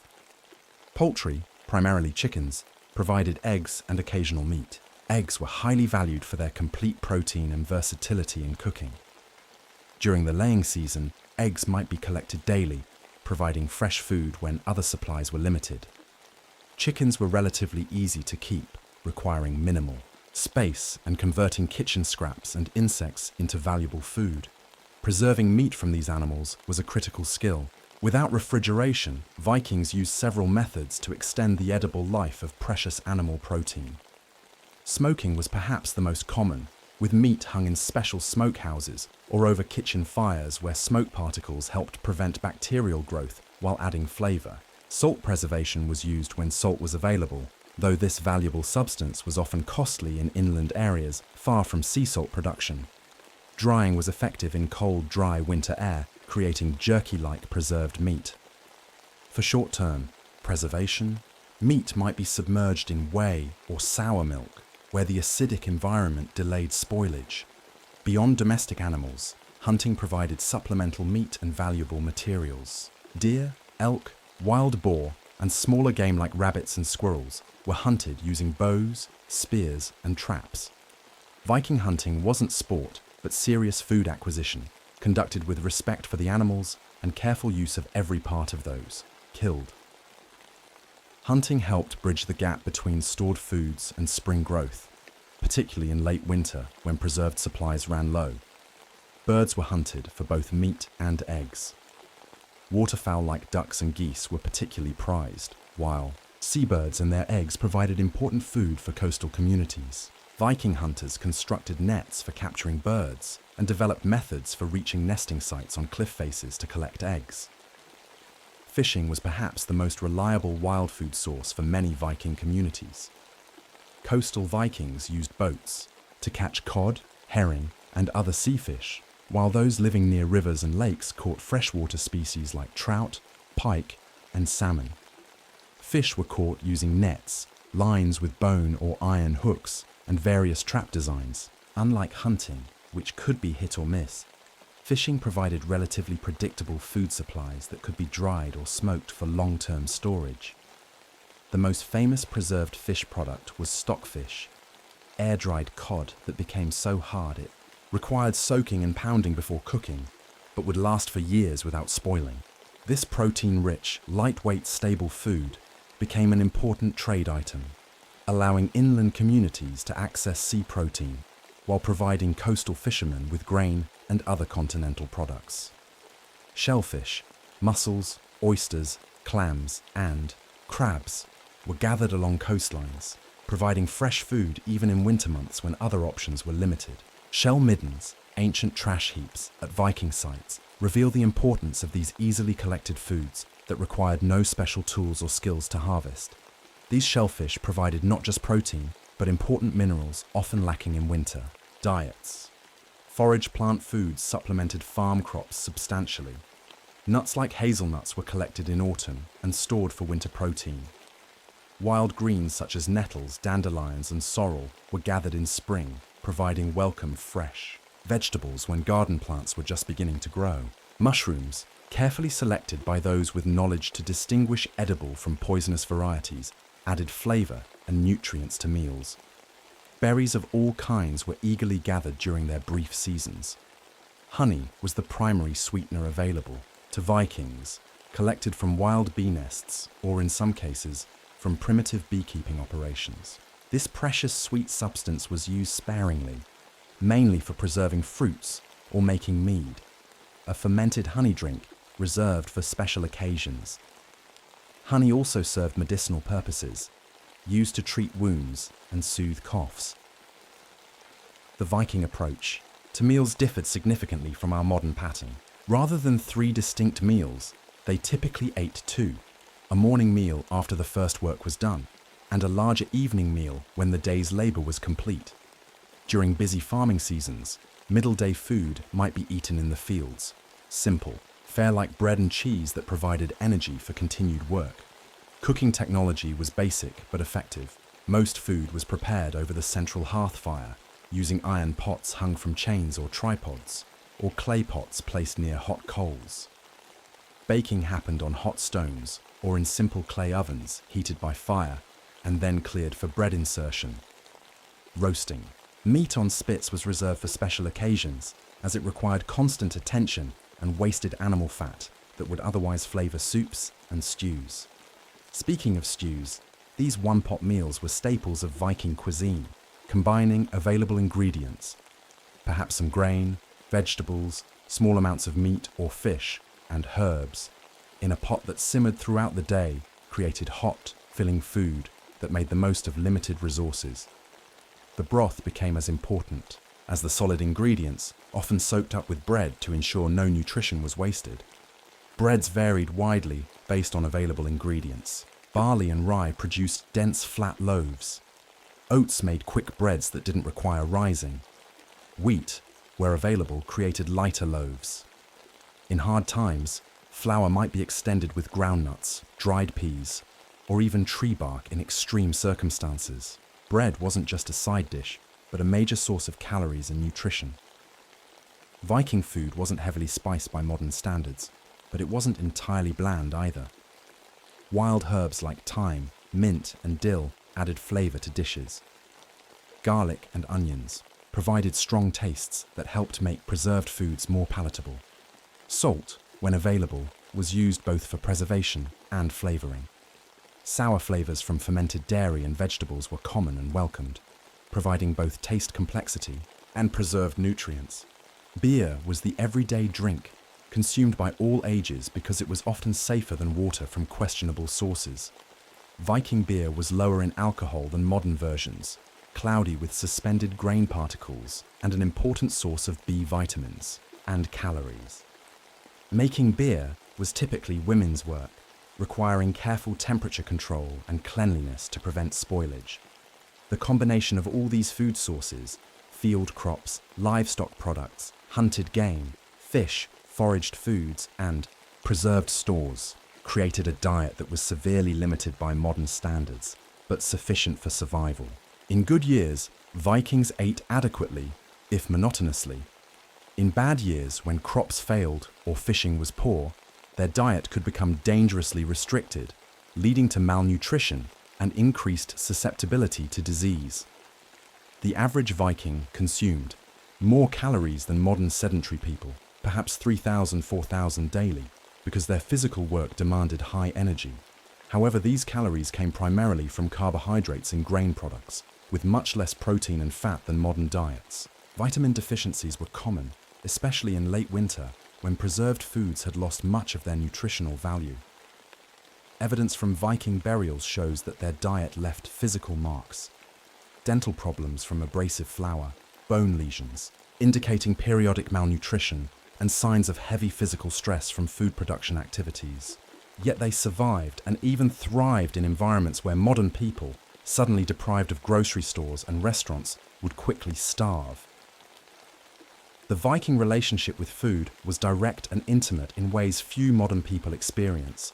They planted the seed, tended the growing plant, harvested the grain, processed it into flour, baked the bread, and ate it, participating in every step from soil to sustenance. This connection created both practical knowledge and spiritual appreciation for food that our prepackaged, store-bought eating habits have largely eliminated. As you drift off to sleep tonight, perhaps with a late snack from your always available kitchen, consider how your relationship with food differs from the Vikings. They never took eating for granted, never casually wasted food, and never lost awareness of how directly their survival connected to the success of their crops and the skill of their food preservation. Their agricultural story isn't just history, it's a reminder of the fundamental relationship between humans and the foods that sustain us, a relationship we've obscured but can never truly escape. If you were to visit a Viking farm, you might be surprised to discover that the animals were often as important as the crops, sometimes even more so. In the challenging environment of Scandinavia, livestock provided crucial resources that made survival possible. Food, clothing, labor, transportation, and even social status. These weren't just animals, but essential partners in the Viking way of life. Cattle held special importance in Viking culture. Unlike modern specialized breeds, Viking cattle were smaller, multi-purpose animals that provided milk, meat, labor, and hides. A typical Viking cow stood only about 4 feet tall at the shoulder, much smaller than today's dairy cows. Their appearance would surprise you, with colours ranging from red and brown to black and white, often with distinctive markings that helped farmers identify individual animals. The relationship between Vikings and their cattle was personal and daily. Cows needed milking twice a day, every day, without exception. This task, typically performed by women, created an intimate bond. Each cow had its own personality, quirks, and needs that its caretaker would know well. Modern machine milking didn't exist, of course. Instead, a woman would sit on a small stool beside the cow, forehead pressed against the animal's flank for stability, hands working rhythmically to draw milk into wooden buckets. Viking cattle produced much less milk than modern breeds, perhaps 2 to 3 gallons per day at peak production, compared to the 8 to 10 gallons that today's dairy cows give. The milk was richer in fat but less plentiful, making every drop valuable. During winter, when feed was limited and cows were often pregnant with spring calves, milk production would drop dramatically or stop entirely, creating seasonal patterns of abundance and scarcity. Oxen, castrated male cattle, provided the main power source for heavy farm work. These strong animals pulled plows, hauled heavy loads, and made many farming tasks possible that human power alone couldn't accomplish. Training an ox required patience and skill. The process began when the animal was young, gradually accustoming it to the yoke and teaching it to respond to voice commands and physical guidance. A well-trained ox was incredibly valuable, representing years of investment and enabling efficient farm operation. Sheep were perhaps even more essential than cattle for many Viking farms, particularly in Norway, Iceland, and other areas with poorer soils and more rugged terrain. Viking sheep were smaller than modern breeds and dual purpose, providing both wool and meat.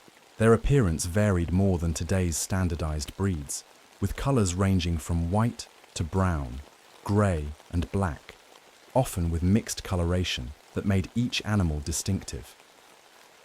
The wool from these sheep was the foundation of Viking clothing. There was no cotton, and linen from flax was more limited and labor-intensive to produce. Sheep were typically sheared once yearly in late spring, providing the raw material that would be processed into yarn and then fabric. A single tunic might require wool from several sheep, representing weeks of processing work after the shearing was complete. Unlike modern sheep that have been bred to produce extremely fine wool, Viking sheep had dual-layer coats. The outer layer contained longer, coarser hair that repelled water, while the undercoat provided the finer wool used for clothing. This adaptation served the animals well in the damp Scandinavian climate, but required additional processing by humans to separate the different fibers for appropriate uses. Sheep milk was also utilized, particularly in Iceland, where the harsh environment made cattle raising more difficult. Sheep's milk is richer than cow's milk, with more fat and protein, per volume. It was primarily made into cheese that kept well through winter, providing valuable nutrition when other food sources were limited. Goats complemented sheep on many farms, especially in mountainous areas where their climbing ability and browsing habits, eating woody plants rather than just grass, made them well suited to the terrain. Goats provided milk, meat, and hair that could be used for ropes and brushes. They were particularly valuable for poorer families because they required less feed than cows while still providing milk, and they could survive on marginal land unsuitable for other livestock. Pigs played a different but equally important role in Viking farms. Unlike cattle, sheep, and goats that primarily eat grass, pigs are omnivores that can convert kitchen scraps, forest nuts, roots, and items inedible to humans into valuable meat and fat. Viking pigs looked nothing like modern farm pigs. They were leaner, longer-legged, and often darker in color, resembling wild boars from which they were only a few generations removed. During spring and summer, pigs would often be allowed to forage in wooded areas, finding their own food and requiring minimal care beyond occasional checking. This free-range approach produced leaner meat than modern pork, but required almost no grain feeding. a significant advantage when all human edible food was precious. In fall, pigs would be brought closer to the farm, perhaps fattened for a short period on any spare grain, then slaughtered before winter when they would otherwise require valuable stored feed. Horses held a special place in Viking culture, serving as both working animals and status symbols. Viking horses were small by modern standards, closer to the size of ponies, but strong and remarkably hardy. Their primary use on farms was transportation and light draft work, rather than heavy ploughing, which was typically done by oxen. A farmer riding to a distant field on horseback could save valuable time and energy compared to walking. The relationship between Vikings and their horses often became particularly close. Literary sources describe strong bonds between men and their mounts, sometimes lasting years. Horse ownership was also tied to social status. A farmer with multiple good horses was obviously prosperous, while lack of a horse could limit one's full participation in community activities that required travel. Poultry, particularly chickens, provided eggs and occasional meat with minimal investment in feed or care.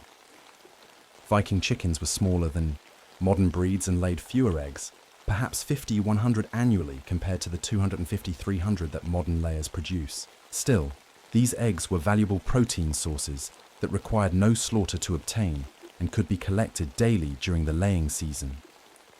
Chickens largely fed themselves by foraging around the farm for insects, seeds, and plants, supplemented with kitchen scraps and small amounts of grain. They provided natural pest control while converting items humans couldn't eat into eggs and meat.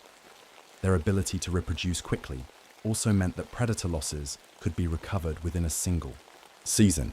Dogs were working partners rather than just pets, though the bond between Viking farmers and their dogs was often strong.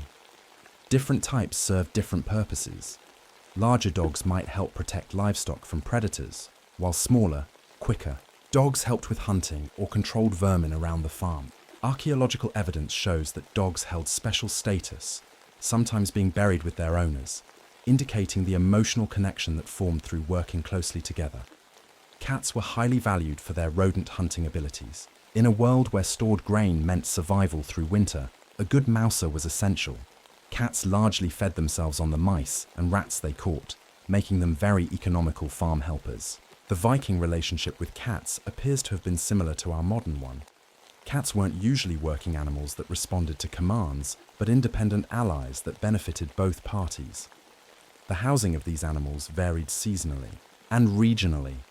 In the coldest areas of Scandinavia, valuable livestock were often brought into the longhouse during winter, sometimes in a separate section, but under the same roof as humans. This arrangement served multiple purposes. It kept animals alive during severe weather, their body heat helped warm the human living space, and it allowed easy monitoring of pregnant animals that might give birth during winter months. In milder regions or during warmer seasons, animals might be kept in separate structures or in outdoor enclosures. Sheep and cattle would be moved to upland pastures during summer, often tended by older children or younger adults who would stay with the herds in simple shelters, returning to the main farm only occasionally until fall. The daily routine of animal care shaped Viking life completely. Dawn began with milking and feeding, checking each animal for signs of health problems. Days included moving animals to fresh grazing, providing water, and maintaining enclosures. Evening brought another round of milking and securing animals against predators. This care continued every day without exception. Animals couldn't be left unattended for even a day without risking their health or safety. Animal health was a constant concern without modern veterinary medicine. Vikings developed extensive practical knowledge about common livestock ailments and their treatments. Various herbs were used to treat infections or digestive problems.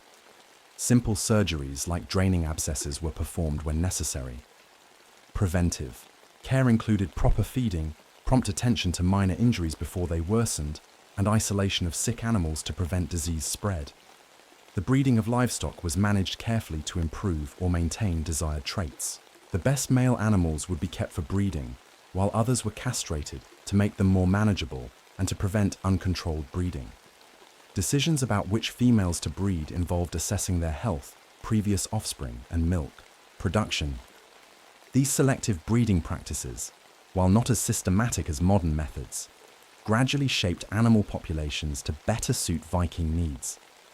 Birth seasons for farm animals were critically important.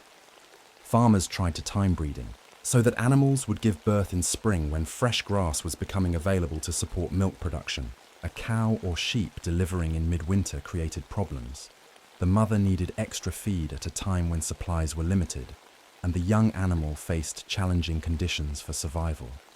The relationship between Vikings and their animals wasn't purely utilitarian. Evidence suggests genuine care and concern for animal welfare that went beyond mere economic interest. Sagas mention farmers going to extraordinary lengths to save valuable animals during storms or shortages. Archaeological findings include carefully splintered animal bones that had healed, showing that injured animals received care rather than immediate slaughter. As you begin to drift towards sleep, imagine being responsible for these animals upon which your life literally depends. The cow that must be milked despite your fever, the sheep that need moving to fresh pasture in pouring rain, the oxen that require careful handling to prevent injury that would make ploughing impossible. Viking farmers didn't just raise animals, they lived in partnership with them, a relationship both practical and deeply personal that modern farming has largely lost. But how did Vikings actually manage these animals day to day? What specific challenges did they face across the changing seasons? And how did they balance the competing needs of different species? If you were suddenly responsible for a Viking farm's animals, you'd quickly discover that animal care wasn't a single set of tasks, but a constantly changing cycle that followed the seasons. Each time of year brought different challenges, opportunities, and work patterns that shaped daily life around the needs of the livestock. Spring was perhaps the busiest and most critical season for animal husbandry. As the snow melted and temperatures rose, new life arrived across the farm. Lambs, calves, piglets, and kids, baby goats, were born, often in quick succession, creating a period of intense activity and vigilance. These births weren't left entirely to chance. Vikings had timed breeding in fall to ensure spring births when weather was improving and fresh growth would soon provide food for nursing mothers. A Viking farmer's knowledge of animal birth was extensive and practical. They could recognize the signs of approaching labor, identify problematic presentations that might require intervention, and knew when to help and when to leave an animal to birth naturally. Most deliveries happened without human assistance, but farmers stood ready to help with difficult births, sometimes performing remarkable procedures like turning misaligned calves in the birth canal or removing dead lambs to save the mother. Newborn animals required special attention. Vikings ensured that each got crucial first milk, colostrum, containing antibodies, either from its mother or, if necessary, from another recently delivered animal. Orphaned young might be fostered to mothers, who could support an additional offspring, or, in special cases, hand-raised by the farmer's family using milk from other animals. These bottle-fed orphans often became especially tame and formed strong bonds with their human caregivers.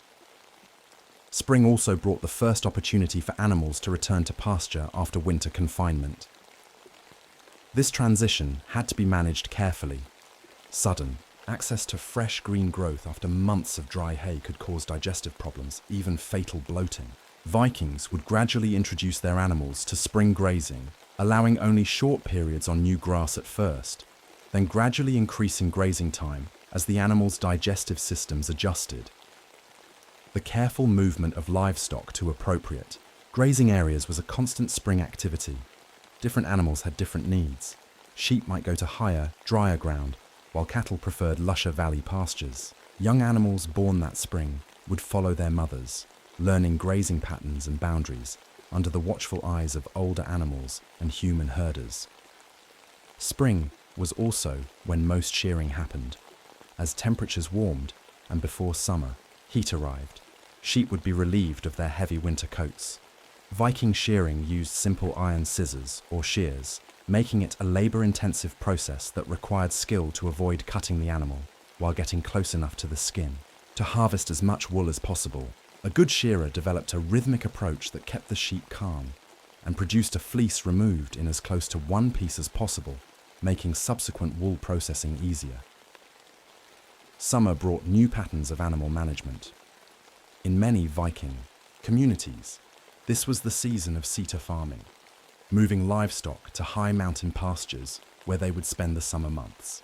This practice, still continued in parts of Scandinavia today, made use of seasonal grazing areas that were too remote for daily trips from the main farm.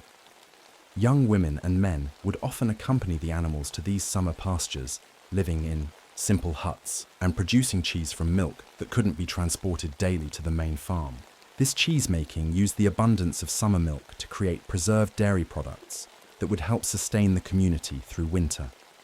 The young herders also protected animals from predators, moved them to fresh grazing as needed, and monitored health and well-being. Animals that remained near the main farm needed different summer management. Heat could stress working oxen, so farmers would schedule heavy labor for cooler morning hours. Providing adequate water became a major task. A milk cow might drink 30 gallons on a hot day, and hand-carrying this water from wells or streams required significant labor. Shade was important too, with farmers ensuring that pastures had trees or other shelter where animals could escape the sun. Breeding decisions were made during summer, with farmers selecting which animals would mate in fall to produce the next spring's offspring. These choices weren't random, but based on careful observation of each animal's qualities. A ewe that consistently produced twins and had plenty of milk would be bred again, while one that struggled with mothering might be directed to the fall slaughter instead. Males were selected for size, temperament, and the qualities of their previous offspring. Summer was also when horses received extra training and conditioning. Farmers would have more time to work with younger horses, gradually introducing them to the tasks they would need to perform. Older, experienced horses helped. In this training, their calm example helping inexperienced animals learn appropriate responses to human commands. Fall brought the most difficult decisions in the annual cycle of animal husbandry, selecting which animals would be slaughtered before winter. This wasn't done capriciously, but with careful calculation of available winter feed, each animal's productive value, and the community's need for preserved meat, fat, and hides to survive until spring. Animals selected for slaughter typically included older breeding stock past their prime, excess males not needed for breeding, and animals that had shown health problems or poor production. Young female animals with good breeding potential were almost always kept, as they represented the farm's future productivity. The actual slaughter process was approached with a combination of practicality and respect. Vikings didn't sentimentalize these necessary deaths, but did recognize the sacrifice each animal made for human survival. Some evidence suggests ritual elements to slaughter, acknowledging the animal's contribution to the community. Every part of slaughtered animals was used: meat for eating, blood for sausages, fat for cooking and waterproofing, hides for leather, bones for tools, and even intestines for containers. Fall was also when most horses and cattle were shod if iron was available. Simple, crescent-shaped shoes protected hooves during winter when frozen ground could cause splits and cracks. Without the sophisticated farrier techniques of later periods, Viking horseshoes were simpler and attached with fewer nails, but they still provided crucial protection for valuable working animals. Geese and other poultry might be force-fed during fall to fatten them before slaughter, using any grain that couldn't be stored perfectly. This practice created a brief period of relative meat abundance before winter set in, and the fat from these birds was particularly valuable for winter cooking when other fats might be scarce. Winter brought the greatest challenges of animal husbandry. With pastures snow-covered and plants dormant, every mouthful of food for farm animals had to come from stored supplies gathered during summer and fall. Farmers had calculated carefully how many animals they could support through winter, but These estimates could be thrown off by unexpected weather, feed quality issues, or longer than anticipated cold periods. Feeding routines became the center of winter animal care. Hay was distributed in careful portions, enough to maintain health, but without any waste. Different animals received different rations based on their needs. Pregnant cows got more than oxen at rest, working horses more than those used only occasionally. The farmer constantly assessed each animal's condition, adjusting feed accordingly and watching for signs of weakness that might indicate problems. Water provision became more difficult in freezing temperatures. Ice had to be broken on water sources multiple times daily, or snow melted for animals kept in barns. Maintaining adequate water was crucial. Dehydrated animals would eat less, lose condition more quickly, and produce less milk or wool. Pregnant animals received special attention. During winter, cows, ewes, and other females due to deliver in early spring were given the best feed and most protected positions in the barn. Their condition was monitored closely, as a mother in poor health would likely produce weak offspring with lower survival chances. Winter housing for animals had to balance multiple factors. Too many animals in too small a space could lead to disease spread, injuries from crowding, or air quality issues. Too few animals in too large a space meant wasted body heat that could otherwise contribute to keeping all animals warmer. Vikings developed practical solutions such as partially separated stall areas, raised platforms for smaller animals, and careful arrangement of different species to maximize space use while minimizing conflicts. The daily cleaning of animal areas was particularly important during winter confinement. Manure and soiled bedding had to be removed regularly to prevent disease and ammonia buildup that could damage animals' respiratory systems. This waste wasn't discarded, but carefully stored for spring field fertilization. Another example of the integrated approach Viking farmers took to all farm elements. Winter was when most horsehair and other animal fibers were harvested for rope making and similar uses. Manes and tails could be trimmed without causing the animals stress from cold, and the long indoor hours provided time for processing these materials into useful items. As winter progressed, farmers watched their feed supplies with growing attention, sometimes adjusting rations downward if stores were depleting too quickly. In desperate situations, emergency feeds might be used: tree branches with edible bark for goats and sheep, fish waste for pigs, or even dried and ground tree bark mixed, with small amounts of grain for cattle. These weren't ideal foods, but could keep animals alive until spring growth resumed. Through all seasons, animal health monitoring was constant.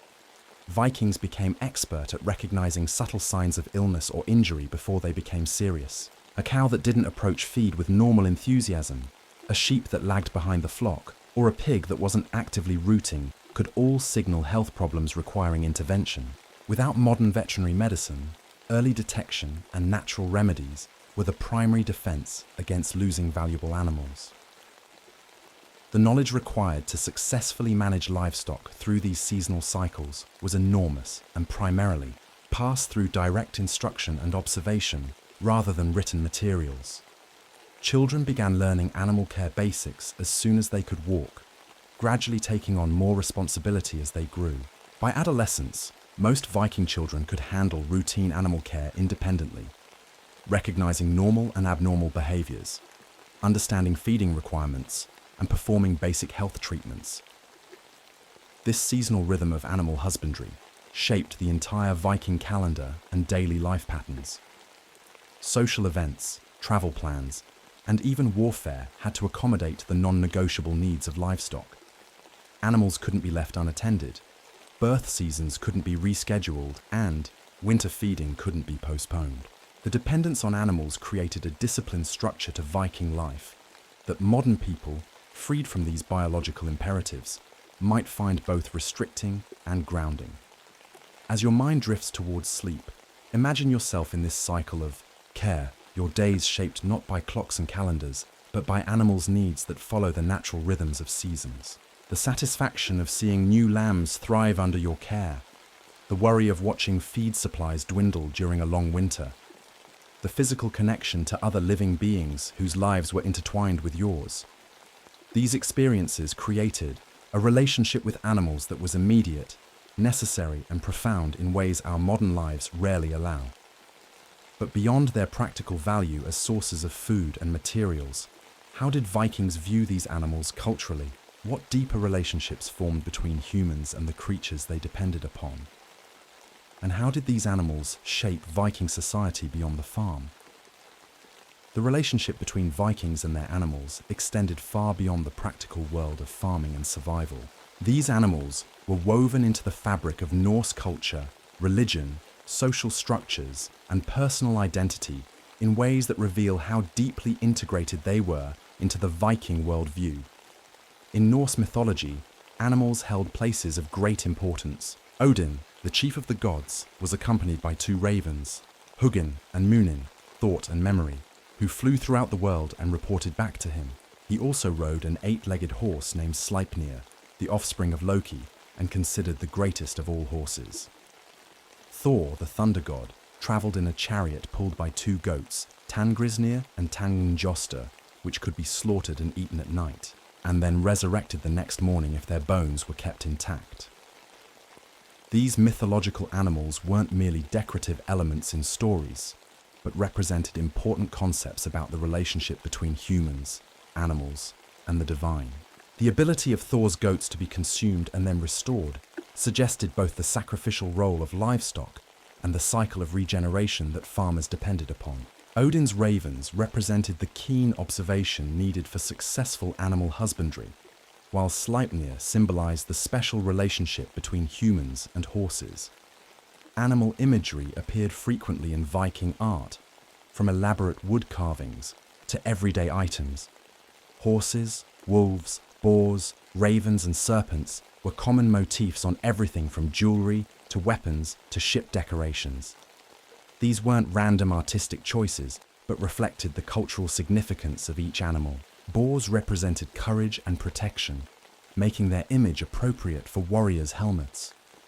Ravens suggested wisdom and foresight, qualities valued in leaders.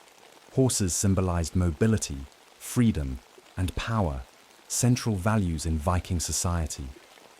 Personal. Names often incorporated animal elements, connecting individual identity to admired animal qualities. Names like Björn, bear, Ulf, wolf, and Orm, serpent, were common. Families might adopt animal symbols as identifying marks, similar to later heraldic devices. These naming practices reflect how Vikings saw certain animal attributes as desirable, human traits, the strength of bears, the pack loyalty of wolves, or the cunning of serpents. The legal status of animals in Viking society reveals their importance beyond mere property.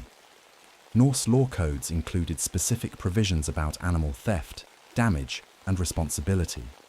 Stealing certain animals, particularly horses, could result in severe penalties, including outlawry, being declared outside the protection of law.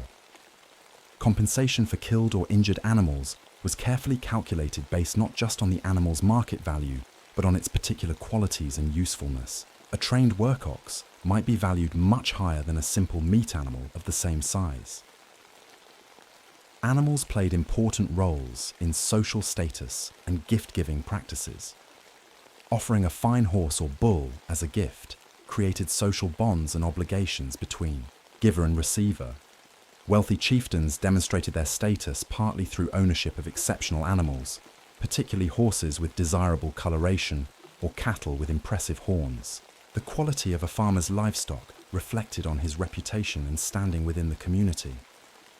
Marriage arrangements often included livestock transfers as part of bride prices or dowries. A father might provide his daughter with several milk, cows or sheep as her contribution to the new household, giving her some economic independence within the marriage.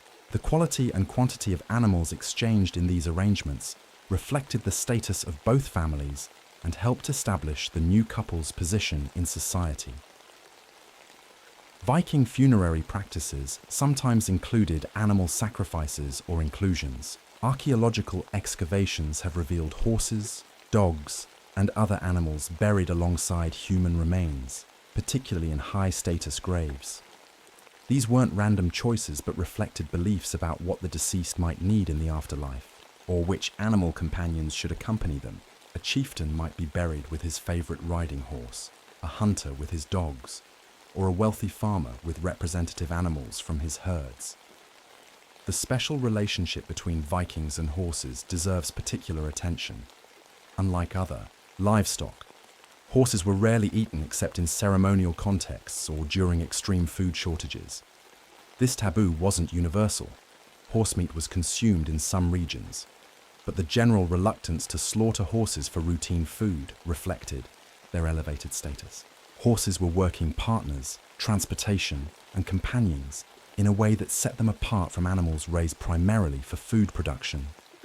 Horsefighting was a popular entertainment in some Viking communities, particularly in Iceland.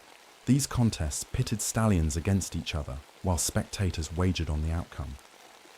While this practice might seem cruel by modern standards, it reflected the Viking understanding of natural horse behavior. Stallions naturally fight to establish dominance and provided a venue for assessing breeding stock qualities like strength and endurance. Dogs held a similarly complex position in Viking society. Archaeological evidence shows considerable variation in dog types, from large guard dogs to smaller hunting companions. Excavations of Viking graves have revealed dogs buried with humans, sometimes in positions suggesting companionship rather than mere sacrifice. One famous burial at Gokstad in Norway included a peacefully arranged man with his hunting dogs, weapons, and other possessions, suggesting a relationship that was expected to continue after death. Even animals primarily raised for food could develop special status. A particularly productive milk cow might receive a name and preferential treatment. A dependable ox team would be valued beyond their meat worth. Vikings recognized individual animal personalities and adapted their handling accordingly. An insight modern animal behaviorists have only recently begun to scientifically validate. Religious rituals frequently involved animals, both as symbols and as sacrifices. The blot, a Norse sacrificial ceremony, often included the killing of livestock, whose blood was collected and sprinkled on participants and sacred objects. The meat from these animals was then consumed in communal feasts that reinforced social bonds. These weren't casual slaughters but carefully structured ceremonies acknowledging the animal's value and the serious nature of taking life to sustain the community. The famous Viking ship burials at Oseberg and Gokstad included multiple sacrificed animals arranged carefully around the human remains. At Oseberg, 15 horses, 4 dogs, and 2 oxen accompanied the deceased woman, likely a priestess or high-status person. The specific arrangement of these animals and the inclusion of elaborate riding equipment suggests these weren't random choices, but reflected meaningful relationships and specific beliefs about the afterlife journey. Vikings recognized the communication abilities of their animals and developed working relationships based on mutual understanding. A skilled ox driver didn't need physical force to direct his team, but could guide them with quiet voice commands they had learned to recognize. Horses responded to subtle weight shifts and knee pressure from experienced riders. Herding dogs understood complex commands for moving sheep or cattle. These working partnerships required humans to develop empathy for animal viewpoints and needs, a sophisticated form of cross-species communication. In daily life, animals provided rhythm and structure to Viking communities. The sounds of morning milking, evening feeding, seasonal movements to pasture, and annual events like shearing created audio landscapes that mark time and place.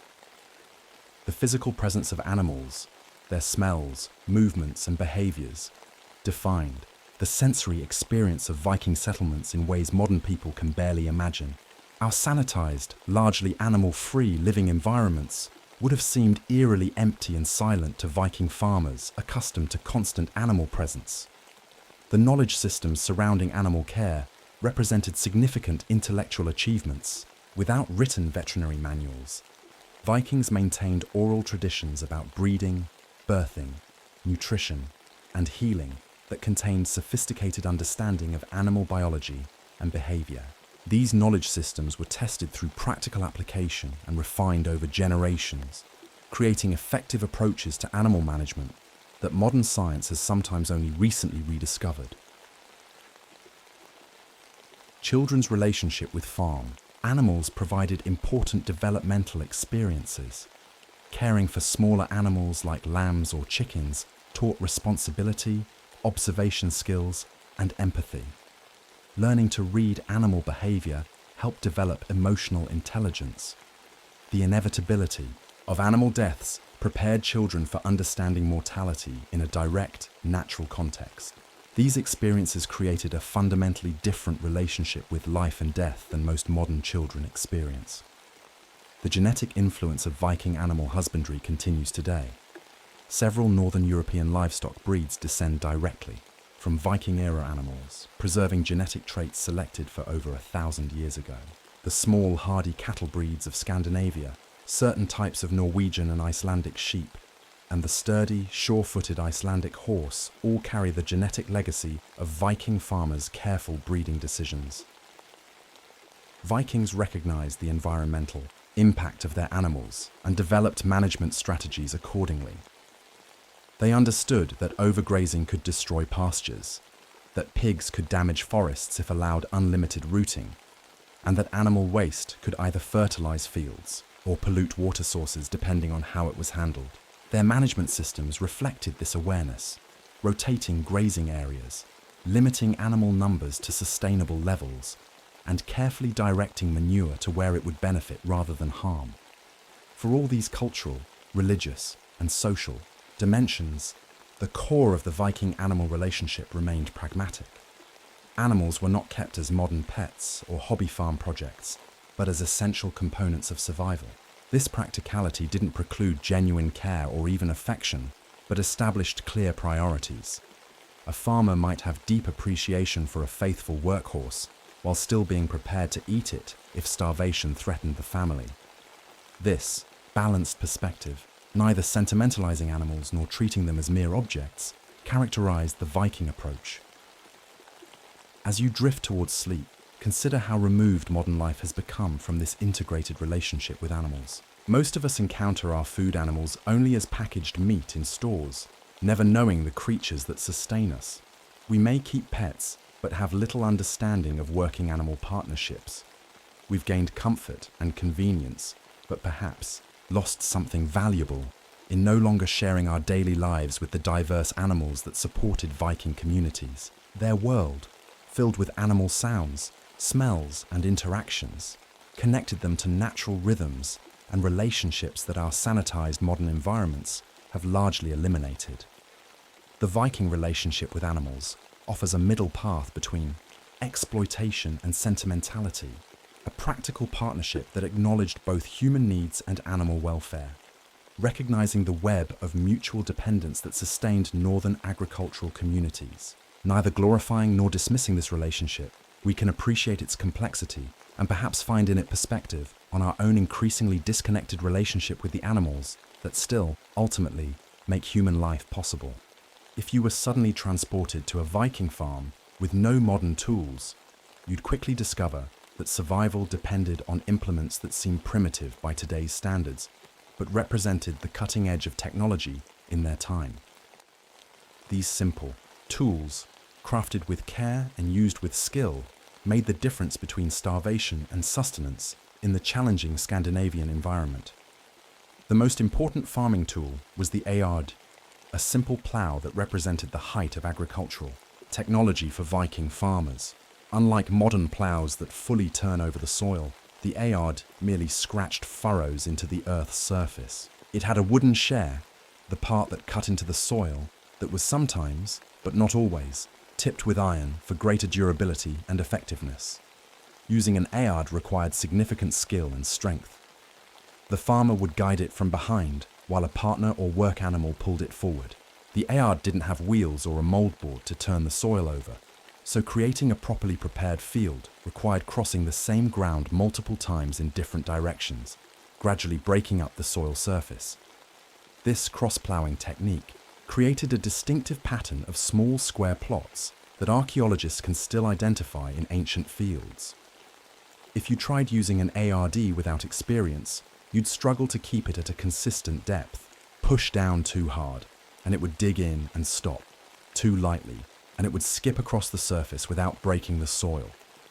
The skill came from thousands of hours of practice, with knowledge passed from parent to child through direct demonstration, rather than written instructions. Harrows followed the ARD in field preparation. These were wooden frames with downward-pointing teeth of wood or iron that broke up clods of soil and leveled the seedbed. A simple harrow might be little more than a branched tree section weighted with stones, while more sophisticated versions had specially crafted teeth set in a purpose-built frame. Dragged across freshly ploughed fields, harrows created the smooth, fine-textured soil ideal for planting small grains. For tasks requiring digging rather than ploughing, Vikings used wooden spades with iron-reinforced edges, manufactured entirely. From wood in areas where iron was scarce, these spades required regular maintenance as the soft wooden edges wore down with use. The curved wooden handle and foot pegs on better versions allowed the farmer to use body weight rather than just arm strength, making prolonged digging possible without exhaustion. Hoes served for weeding and cultivating between growing plants. Viking hoes were simpler than modern versions, typically featuring an iron or hardwood blade set at an angle to a wooden handle. Using a hoe effectively was an art form. Too deep, and you damaged crop roots. Too shallow, and weeds weren't properly removed. Too aggressive, and you'd be exhausted before finishing a fraction of your field. Sickles and scythes were essential harvest tools. Sickles, with their curved blades and short handles, were used for harvesting grain, cutting handfuls at a time while leaving one hand free to gather the cut stalks. Scythes, with longer blades and handles that allowed the user to stand upright while swinging the tool, were primarily used for cutting hay in meadows. Both required careful sharpening and skilled use to be effective without causing injury to the user. The flail was used after harvest to separate grain from the harvested plant stalks. This simple but effective tool consisted of two wooden pieces connected by a short length of leather or rope. The farmer would grasp the longer handle section and swing the whole implement so that the free-swinging shorter piece struck the pile of harvested grain with enough force to knock the seeds loose without crushing them. Using a flail effectively required a rhythmic motion that took time to master. Too gentle, and the grain remained attached. Too forceful, and you might damage the grain or wear yourself out too quickly. Winnowing fans helped separate grain from chaff after threshing. These wide, shallow baskets allowed farmers to toss the threshed mixture into the air, letting wind blow away the lighter chaff while the heavier grain fell back into the basket. The technique required both the right tool and the right conditions, a steady breeze, neither too strong nor too weak. On windless days, farmers might need to create artificial air movement by having someone wave a cloth sheet nearby. For grain processing, the quernstone was indispensable. This hand-powered grinding mill consisted of two circular stones. The upper one rotated manually on top of the stationary lower stone. Grain was fed through a hole in the center of the upper stone and ground between the surfaces as it worked its way to the edges. Using a quern required steady, sustained effort. The repetitive circular pushing motion used muscles modern people rarely develop. A family might spend hours each day grinding just enough flour for their daily bread. Wooden rakes helped gather cut hay in meadows or straw from threshed grain. Viking rakes typically had wooden teeth set into a wooden head with a long handle. The spacing of teeth was crucial. Too close, and the rake would clog with material. Too far apart, and it would miss too much of the valuable crop. Different rakes might be used for different purposes, with finer-toothed versions for seed collection and wider-spaced teeth for hay gathering. Forks, usually made entirely of wood, or with simple iron tines, were used for moving hay, manure, and other loose materials. Unlike modern pitchforks with their multiple metal tines, Viking forks often had just 2 or 3 prongs, requiring more skill to use effectively without dropping material. The wooden construction made them lighter, but also less durable, requiring regular replacement or repair. Axes served multiple purposes beyond tree felling. The same tool used for chopping firewood might, with careful handling, be used for finer work like splitting out boards or shaping wooden implements. Viking axes weren't specialized. A farmer might own just one or two that served all functions from land clearing to carpentry. The iconic Viking battle axe evolved from these everyday farm tools, revealing how practical implements could be repurposed for defense or raiding when necessary. For measuring and layout, Vikings used simple but effective tools. Ropes with knots at regular intervals helped lay out straight ploughing lines or equally sized field sections. Wooden stakes marked boundaries and planting areas. The human body provided many standard measurements. A foot was literally based on the length of a foot, while handspans and arm lengths served for shorter or longer measurements. Carrying equipment was surprisingly sophisticated. Yokes that fit across the shoulders allowed a person to carry two balanced loads with less strain than holding them in the hands. Various basket designs served different purposes: tightly woven versions for grain, more open weaves for bulkier items like hay. Wooden buckets with iron bands and handles carried liquids and semi-solid materials like manure or clay. Storage. Containers reflected the specific needs of different crops and materials. Grain required dry, rodent-proof containers, often large pottery vessels or wooden chests raised off the ground. Root vegetables kept best in cool, slightly damp environments, like root cellars dug into hillsides. Hay was stacked in carefully, constructed piles with center poles for stability, and sometimes thatched covers to shed rain. Each storage solution represented generations of trial and error, leading to effective preservation methods. The maintenance of these tools was itself a specialized skill set. Wooden handles required sanding to prevent splinters that could infect hands during use. Metal edges needed regular sharpening using whetstones. Leather components had to be treated with animal fats to prevent cracking. Failure to properly maintain. Tools could mean broken equipment at critical farming moments, potentially threatening the year's harvest and the family's survival. Tool making and repair occupied much of the winter season when fieldwork was impossible. Farmers would carefully shape new handles, repair broken equipment, and plan improvements based on the previous season's experiences. Many farmers could perform basic blacksmithing to maintain the metal parts of their tools, while more complex work might require visits to specialized smiths. The ability to create and repair one's own tools was a fundamental survival skill in Viking communities.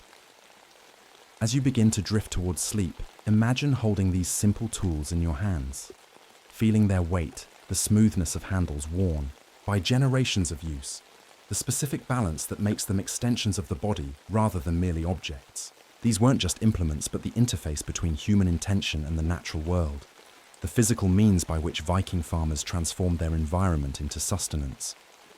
Without engines, electronics, or advanced materials, they accomplished the essential work of survival using tools we might consider primitive, but which represented the accumulated wisdom and innovation of countless generations. But tools for working the land were only part of the Viking farmer's toolkit. How did they process what they grew, and what other specialized tools supported the complex web of activities that made farm life possible? While field tools helped Vikings grow their crops, a whole different set of implements was needed to transform raw materials into usable food, clothing, and other essentials. These processing and craft tools, though simple by modern standards, represented sophisticated solutions to the practical problems of turning nature's bounty into the necessities of daily life. In the Viking kitchen, cooking tools were designed for hearth-centered food preparation. The most important implement was the iron cooking pot, a valuable piece of equipment that might be passed down through generations. These three-legged pots could stand directly in the coals of the cooking fire or hang from an adjustable chain above the flames. Their rounded bottoms distributed heat evenly, while their iron construction withstood direct flame that would crack ceramic vessels. If you were suddenly cooking on a Viking hearth, you'd find the heat management much more challenging than using a modern stove. Without temperature dials, you controlled cooking heat by adjusting the pot's height above the fire, moving it to hotter or cooler parts of the hearth, or adding, removing fuel. This required constant attention, an experience-based judgment that's largely unnecessary with modern appliances. For turning grain into bread, Vikings used several specialized tools. The dough trough, a long wooden container, provided space for mixing and kneading. Wooden paddles helped shape loaves and move them in and out of baking areas. Most Viking bread was baked either on flat stones heated in the fire or in simple clay ovens that were essentially enclosed chambers preheated with fire and then cleared for baking. The brewing of beer, an essential part of the Viking diet, required its own specialized equipment. Large wooden vats held the fermenting liquid, while various ladles, strainers, and stirrers helped process the ingredients through different stages. Wooden or leather containers stored the finished product, which was typically consumed relatively quickly rather than aged as modern beers often are. Dairy processing employed numerous specialized implements. Wooden milk pails, sometimes with metal reinforcing bands, collected the twice-daily yield from cows, sheep, or goats. Churns for butter making came in several designs, but all worked on the principle of agitating cream until fat globules coalesced into solid butter. The most common was the plunge churn, a tall wooden container with a perforated plunger moved up and down through the cream for extended periods. Exhausting work that was typically assigned to children or younger women. Cheese making required specialized equipment too.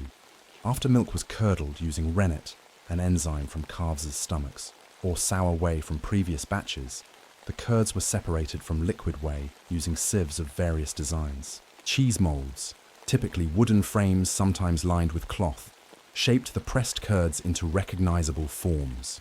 Weights, often simple stones of appropriate size, applied pressure to squeeze out remaining liquid and create the proper texture. 4. Clothing production. Vikings employed an array of specialized tools that turned animal fibers and plant materials into warm, durable garments. The process began with wool preparation tools like cards, wooden paddles covered with teasel heads, or metal teeth used to align fiber before spinning. Held one in each hand, these cards were drawn against each other in a rhythmic motion that gradually transformed tangled wool into orderly sheets ready for the next step. Spinning technology was simple but effective. The drop spindle, a wooden shaft with a weighted whirl at one end, twisted plant or animal fibers into thread through a combination of gravity and manual rotation. This portable tool allowed spinning to happen anywhere, enabling productive use of time while watching livestock or traveling. More advanced spinning was done on simple hand wheels, ancestors of the familiar spinning wheel, but without foot treadles or mechanical enhancements. Once thread was created, weaving transformed it into fabric. The Viking vertical loom, or warp-weighted loom, consisted of an upright wooden frame with threads hanging vertically, tensioned by clay or stone weights tied to their ends.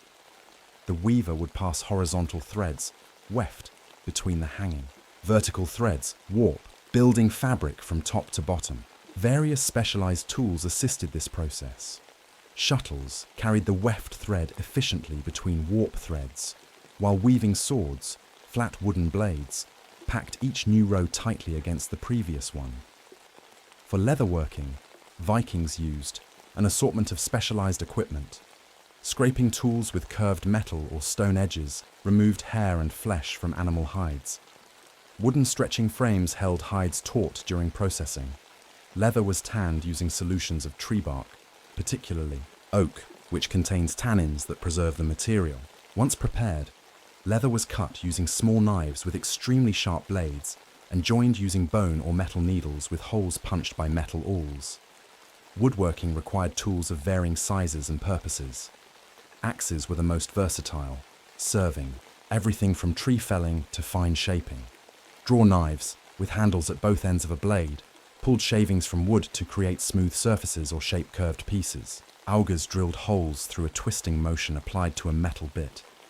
Wooden mallets drove chisels for detailed work, or joints for furniture and building components. Metal working, whether for tool repair or creating new implements, employed specialized equipment that might be found at community smithies rather than on every farm. Forges concentrated heat from charcoal fires, while bellows increased temperature by forcing air into the burning fuel. Anvils provided hard surfaces for shaping hot metal, struck with hammers of various weights and head shapes for different purposes. Tongs manipulated hot pieces safely, while files and grinding stones refined finished pieces. Bone and antler, valuable materials for making tools and household items, required their own processing implements. Fine-toothed saws cut pieces to size, while files and scrapers shaped and smoothed them. Small knives with extremely sharp edges carved details, and abrasives like sand gave final polish to completed items. For fiber processing beyond wool, Vikings used specialized tools for preparing. Flax, the plant source of linen, flax breaks, crushed the harvested and retted, partially decomposed, plant stems to begin separating fiber from woody components. Scutching knives, essentially wooden blades, scraped away the broken woody parts, while heckles, upright metal combs, further cleaned and aligned the fibers before spinning. Household maintenance equipment included brooms of various designs, some made from bundled twigs for outdoor sweeping, others from finer materials like heather for indoor use. Buckets and tubs in various sizes carried water and other liquids, while scoops and ladles transferred measured amounts between containers. Wooden pegs and simple cords served many of the functions, now fulfilled by hooks, hangers, and fasteners. All these tools shared certain characteristics that reflected Viking practical philosophy. First, they were typically multifunctional. Few were so specialized that they served only one narrow purpose. Second, most were repairable rather than disposable. A broken handle could be replaced, a metal edge resharpened, a worn part rebuilt. Third, they were designed for efficiency of scarce resources. Metal was used sparingly, incorporated into primarily wooden tools only where its hardness was essential. The craftsmanship of tools reflected their importance. Even everyday implements showed attention to detail, proper proportion, and careful material selection. Handles were shaped to fit the human hand comfortably during extended use. Working parts were designed with an understanding of the physical forces they needed to withstand. Decorative elements, when present, were positioned where they wouldn't interfere with function or durability. Tool ownership patterns revealed much about Viking social structures. Some implements were personal possessions. A woman's spindle or a man's axe might be specifically sized and balanced for the individual user. Others belonged to the household collectively, used by whoever needed them for common tasks. The most specialized or expensive tools, like certain metalworking equipment, might belong to the community rather than individuals, made available through sharing arrangements that reinforced social bonds. The care of tools was integrated into daily and seasonal routines. Each evening, field implements were cleaned of soil and plant material that could cause rust or rot. Seasonal maintenance included more thorough attention, sharpening edges, treating wooden handles with protective oils, replacing worn components. The winter months allowed time for more extensive repairs and modifications based on experiences from the previous working season. Vikings recognized the value of proper tool storage. Special racks kept bladed implements from damaging their edges. Wooden tools were hung rather than left on damp ground. Leather components were stored away from rodents that might chew them. This careful storage wasn't just organizational, but preserved valuable equipment that represented significant investment of time and resources to create. The transmission of tool-making and tool-using knowledge represented a critical aspect of Viking education. Children didn't learn these skills from books or formal lessons, but through a process of observation, guided practice, and gradually increasing responsibility. A child might begin using simplified or smaller versions of adult tools, developing the necessary coordination and strength before graduating to full-sized implements. This apprenticeship approach ensured that each generation maintained the practical skills essential for community survival. Innovation in tool design happened slowly but steadily. While Vikings didn't experience anything like the rapid technological change of our era, they did gradually improve their implements based on experience and occasional exposure to ideas from other cultures. New materials, slight modifications to traditional designs, or adaptations for specific local conditions, all represented the ongoing refinement of their technological base. As you drift closer to sleep, imagine the sensory experience of using these tools, the specific resistance of wool as cards align its fibers, the changing pitch of grain being ground between rotating quernstones, the distinctive smell of hot metal during tool repair. Viking farmers experienced their tools not just visually, but through a full-body engagement that connected them intimately to the materials and processes that sustained life. Their technology wasn't primitive, but perfectly adapted to their specific needs, environment, and resource constraints, a sophisticated response to the fundamental challenges of Northern European agriculture. But technology wasn't limited to hand tools. How did Vikings harness natural forces and animal power to extend their capabilities? And what larger systems integrated these individual tools into effective patterns of production? While individual tools formed the foundation of Viking technology, their effectiveness was multiplied through various power systems and integrated approaches that extended human capabilities. These systems, some using animal power, others harnessing natural forces, and still others combining multiple tools into efficient workflows, represented sophisticated solutions to the fundamental challenges of agricultural life. Animal power transformed what Viking farmers could accomplish. A single ox could pull loads equivalent to those of several men, making possible agricultural activities that would be impractical using human strength alone. The key technology that made this animal power usable was the yoke, a wooden harness that distributed pulling force across the animal's body, allowing it to exert its strength efficiently without injury.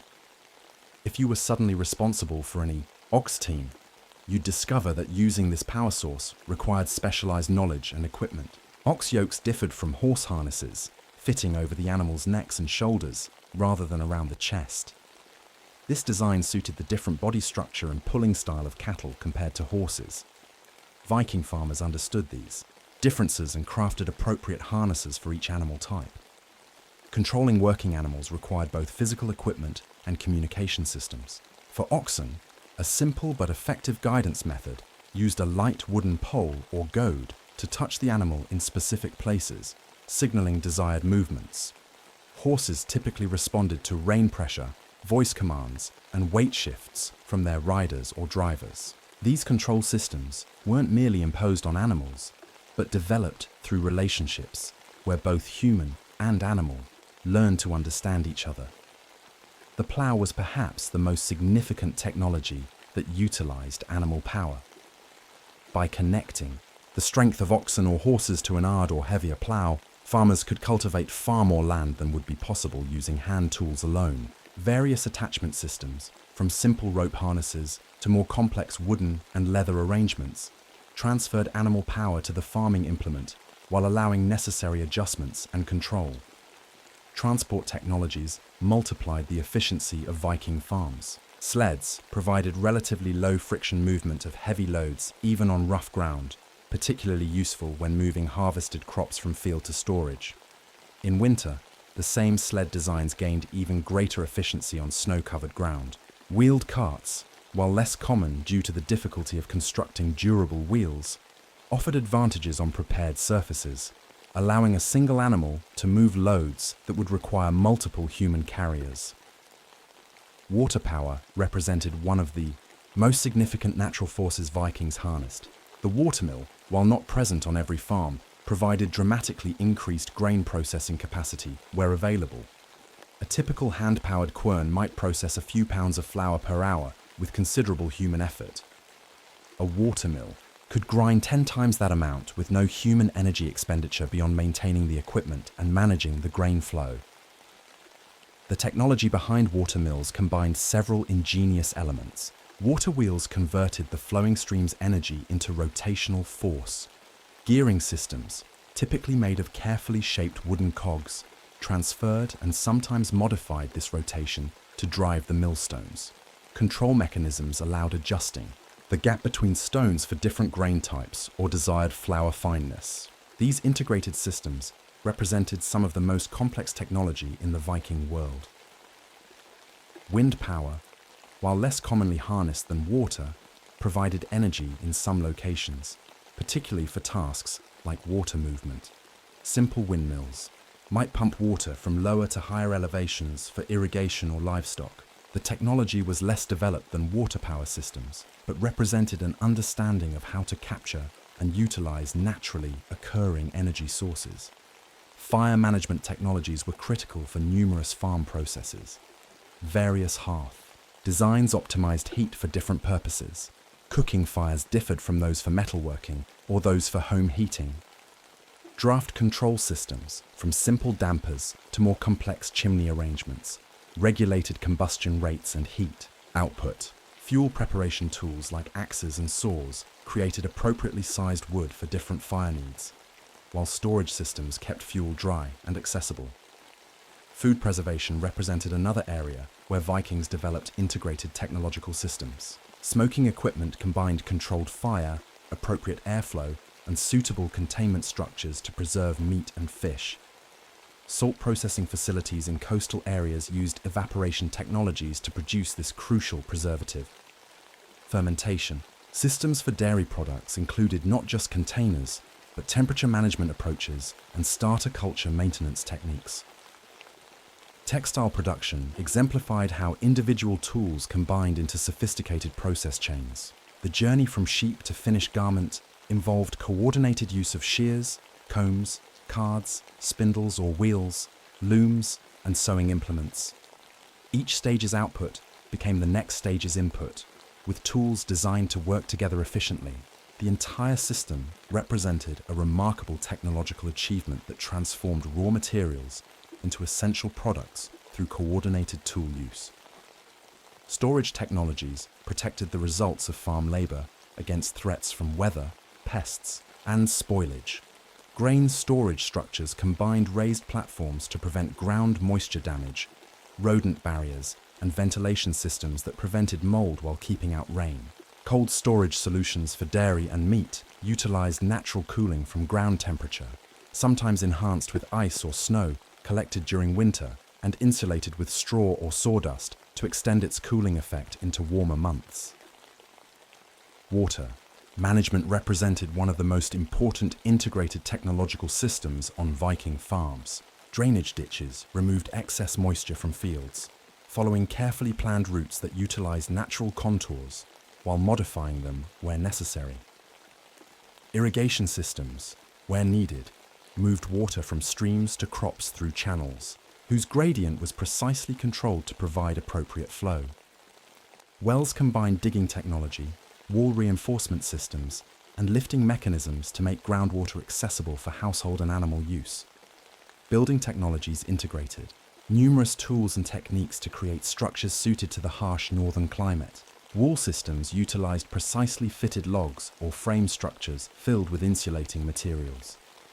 Roof designs shed snow and rain while containing the heat of interior fires. Foundation approaches prevented ground moisture from damaging the structure, while providing stability in freezing conditions that could otherwise shift and damage buildings. Information management, while not involving physical tools as we typically think of them, represented another technological system crucial to farm success. Calendar sticks, marked with symbols, helped track seasonal activities and religious observances. Memory techniques embedded crucial information in stories and rhymes that could be easily recalled and transmitted to younger generations.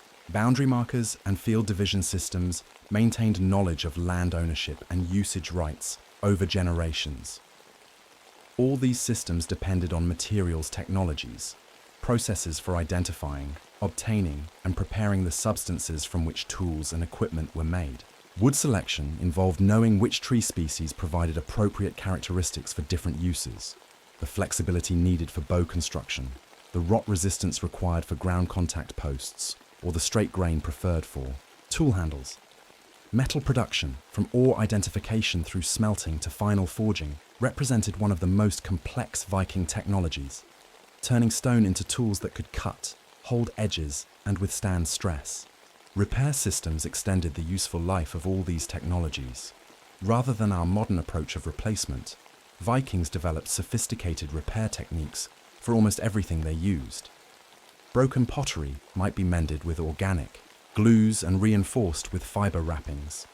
Damaged wooden implements could receive new sections spliced into the original structure. Metal tools were repeatedly reshaped and re-edged until they became too small for effective use, then reforged into smaller implements or combined with new material. The integration of these various systems created not just functional farms but resilient ones. If one approach failed, alternatives often existed. When watermills couldn't operate during freezing weather, hand querns provided backup capacity.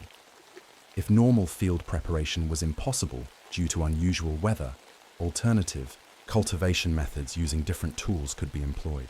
This technological flexibility, combined with the adaptability of the farmers themselves, created farming systems that could withstand considerable challenges. Perhaps most impressive about Viking farm technology was its sustainability. Tools were made from renewable materials or long-lasting ones that could be recycled. Power came from the muscles of humans and animals, fed by the farm's own production, or from naturally renewing sources like flowing water and wind.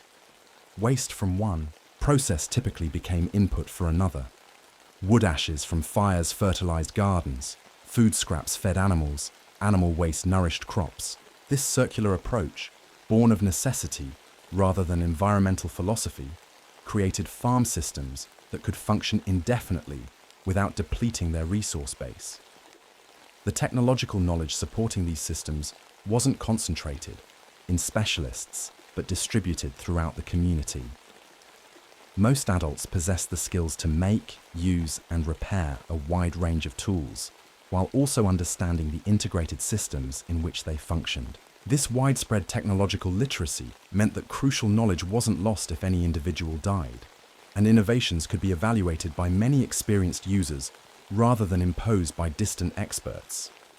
As you drift towards sleep, consider how different this relationship with technology is from our modern experience. Vikings didn't just use tools. They understood them completely, from the selection of materials through manufacturing to maintenance and eventual repurposing. Their technology wasn't mysterious or maintained by specialists, but transparent and community-controlled. Each implement represented not just functionality, but a link in an intergenerational chain of knowledge, adaptation, and skilled use that connected people directly to the materials and processes that sustained their lives. This intimate relationship with their technical systems gave Vikings a different perspective on innovation than we typically hold. They valued reliability, repairability, and appropriate functionality over novelty or complexity. A new tool design would be judged not just on whether it worked slightly better than previous versions, but on whether it could be maintained with available materials, repaired by typical users, and integrated into existing work patterns. This thoughtful approach to technology created systems that were remarkably stable and effective for their time and circumstances. The Viking technological story reminds us that sophisticated solutions don't always involve complexity or advanced materials. Sometimes the most elegant technologies are those that achieve necessary results with minimal resources, maximum durability, and complete user understanding. As our own society grapples with the sustainability of our technological systems, perhaps we can find wisdom in this earlier approach that created tools and processes designed to sustain communities through generations rather than to be quickly replaced by the next innovation. If you were suddenly transported to a Viking farmhouse, your first impression might not be what you'd expect. Rather than the grand wooden halls depicted in movies or the crude huts sometimes imagined, you'd find yourself in a practical, ingeniously designed structure built specifically for the harsh realities of northern life. These homes weren't just shelters, but complete living systems that made survival possible in challenging environments. The iconic Viking longhouse represented the most common housing type, though sizes and details varied by region and family wealth. A typical farmhouse might measure 50-75 feet long and 15-20 feet wide, with a rectangular floor plan divided into specialized areas. This single structure often housed not just the human family, but valuable livestock as well, combining functions that modern homes separate into different buildings. The foundation of a Viking house reflected careful understanding of local conditions. In wet areas, floors might be raised on stones or logs to prevent ground moisture from making living spaces damp and unhealthy. In drier regions, floors could be excavated slightly below ground level, using the Earth's natural insulation to maintain more stable temperatures. Either way, the foundation design showed awareness of how local environmental conditions affected building performance. Wall construction varied by region and available materials. In heavily forested areas, walls typically consisted of upright wooden posts supporting horizontal planks or logs. Where wood was scarcer, walls might combine a wooden framework with wattle and daub infill, woven branches covered with a clay mixture that hardened to create solid panels. In places with minimal timber, stone and turf construction predominated, utilizing locally available materials to create surprisingly effective insulation. If you examined these walls closely, you'd notice sophisticated details that improved performance. Many longhouses had double wall construction with insulating material, moss, straw or animal hair, packed between inner and outer layers.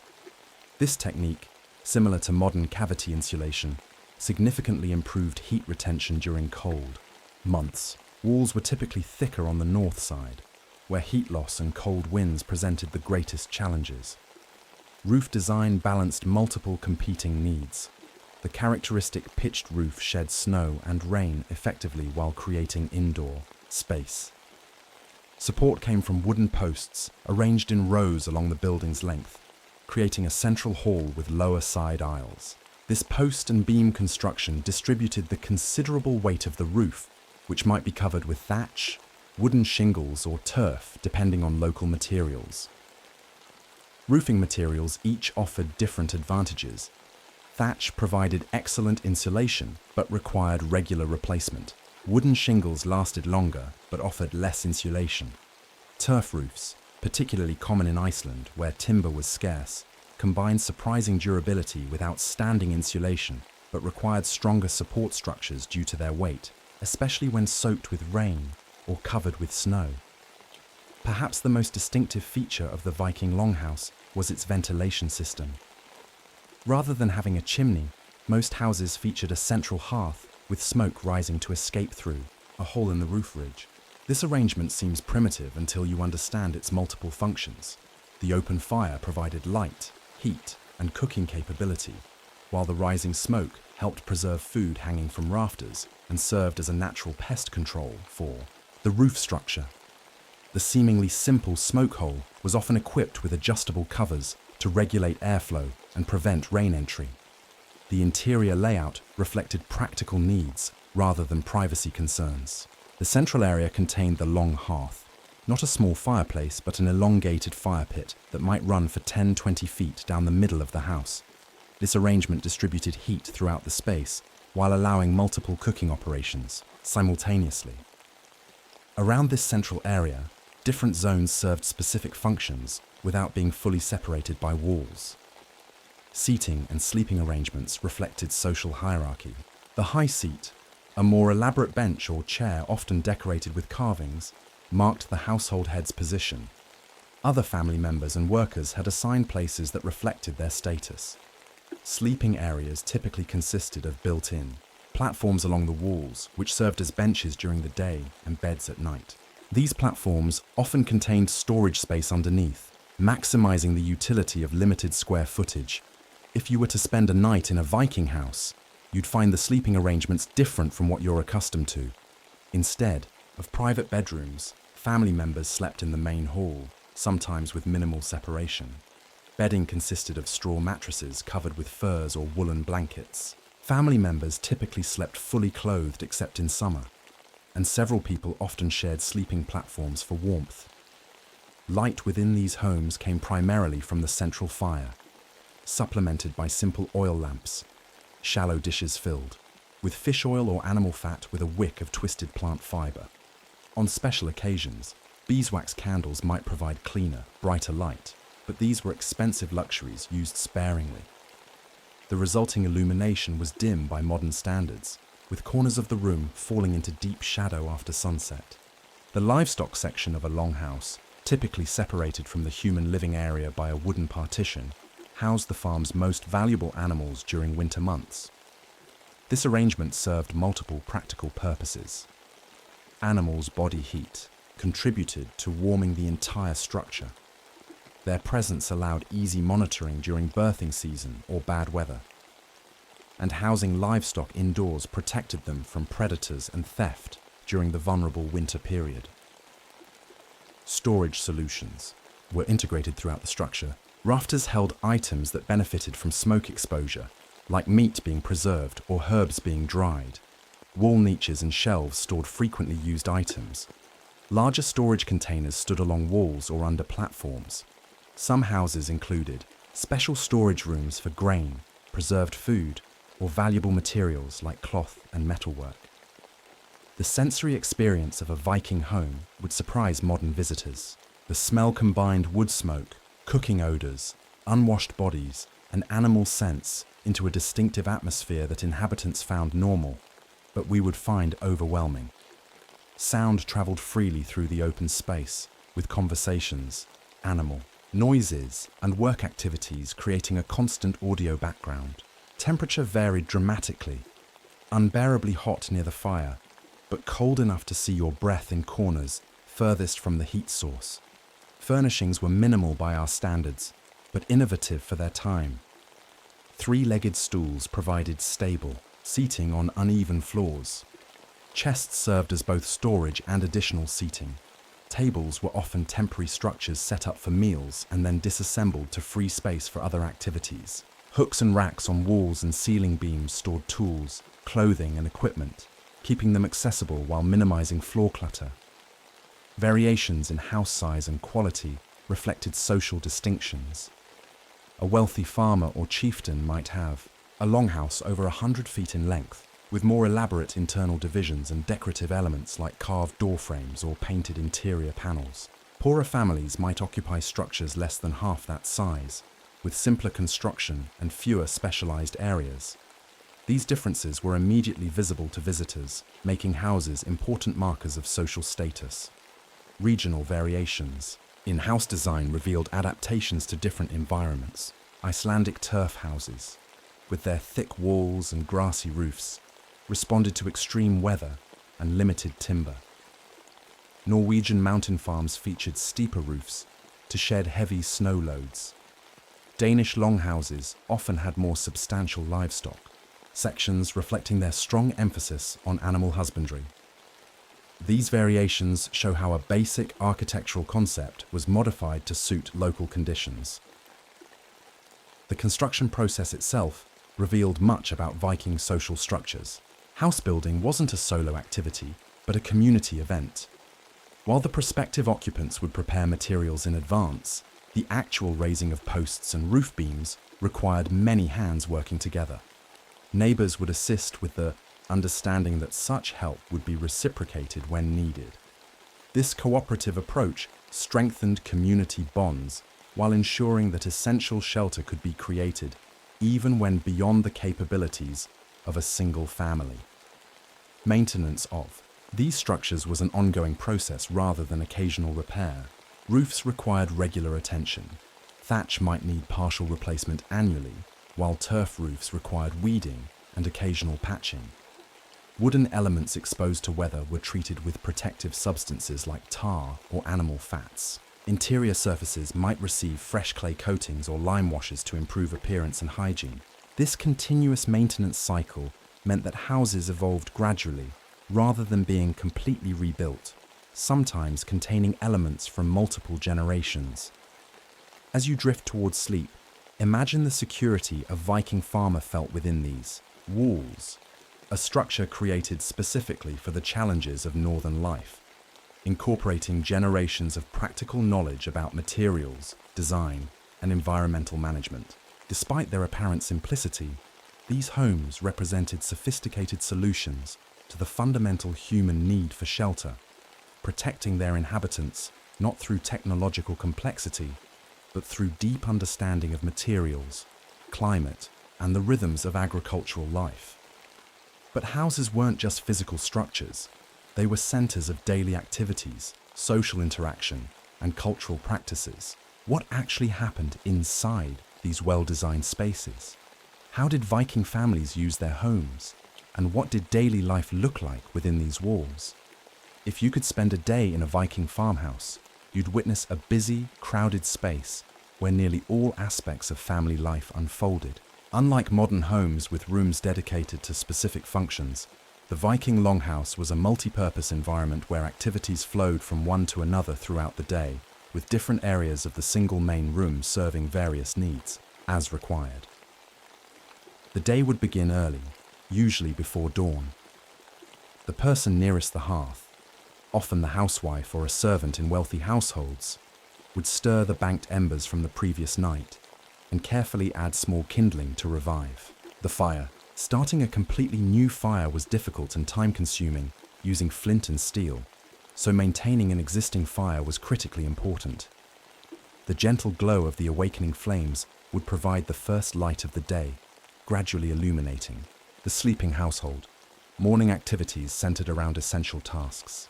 People rose from their sleeping benches, folded their bedding, and transformed the sleeping platforms back into daytime seating. Morning hygiene was simple, perhaps washing hands and face with water from a wooden bucket. Using a communal cloth, teeth might be cleaned with a frayed twig, and hair combed with bone or wooden combs. Privacy for bodily functions didn't exist as we understand it today. Chamber pots might be used inside during night or bad weather, while outdoor latrines served during the day. Breakfast was typically simple and quick, perhaps leftover bread or porridge from the previous evening, maybe with some sour milk or whey if dairy animals were producing. The meal wasn't a formal seated affair, but often eaten while beginning the day's work. Children might eat while helping with morning chores, adults while checking equipment or preparing for field work. The division of space reflected gender roles that shaped Viking daily life. Areas near the hearth were primarily women's domain, where cooking, child tending, and indoor crafts took place. Spaces closer to walls and entrances saw more male-centered activities like tool repair or planning discussions. This wasn't rigid segregation. People moved throughout the house as needed, but represented the practical organization of work that kept the household functioning. Cooking occupied much of the day for women and older children. Without refrigeration or convenience foods, nearly everything was prepared from scratch daily. The hearth fire provided variable heat zones, from intense flames for boiling to moderate heat for simmering, to gentle coals for slow cooking. Experienced cooks knew exactly where to place each pot or cooking stone for the desired result.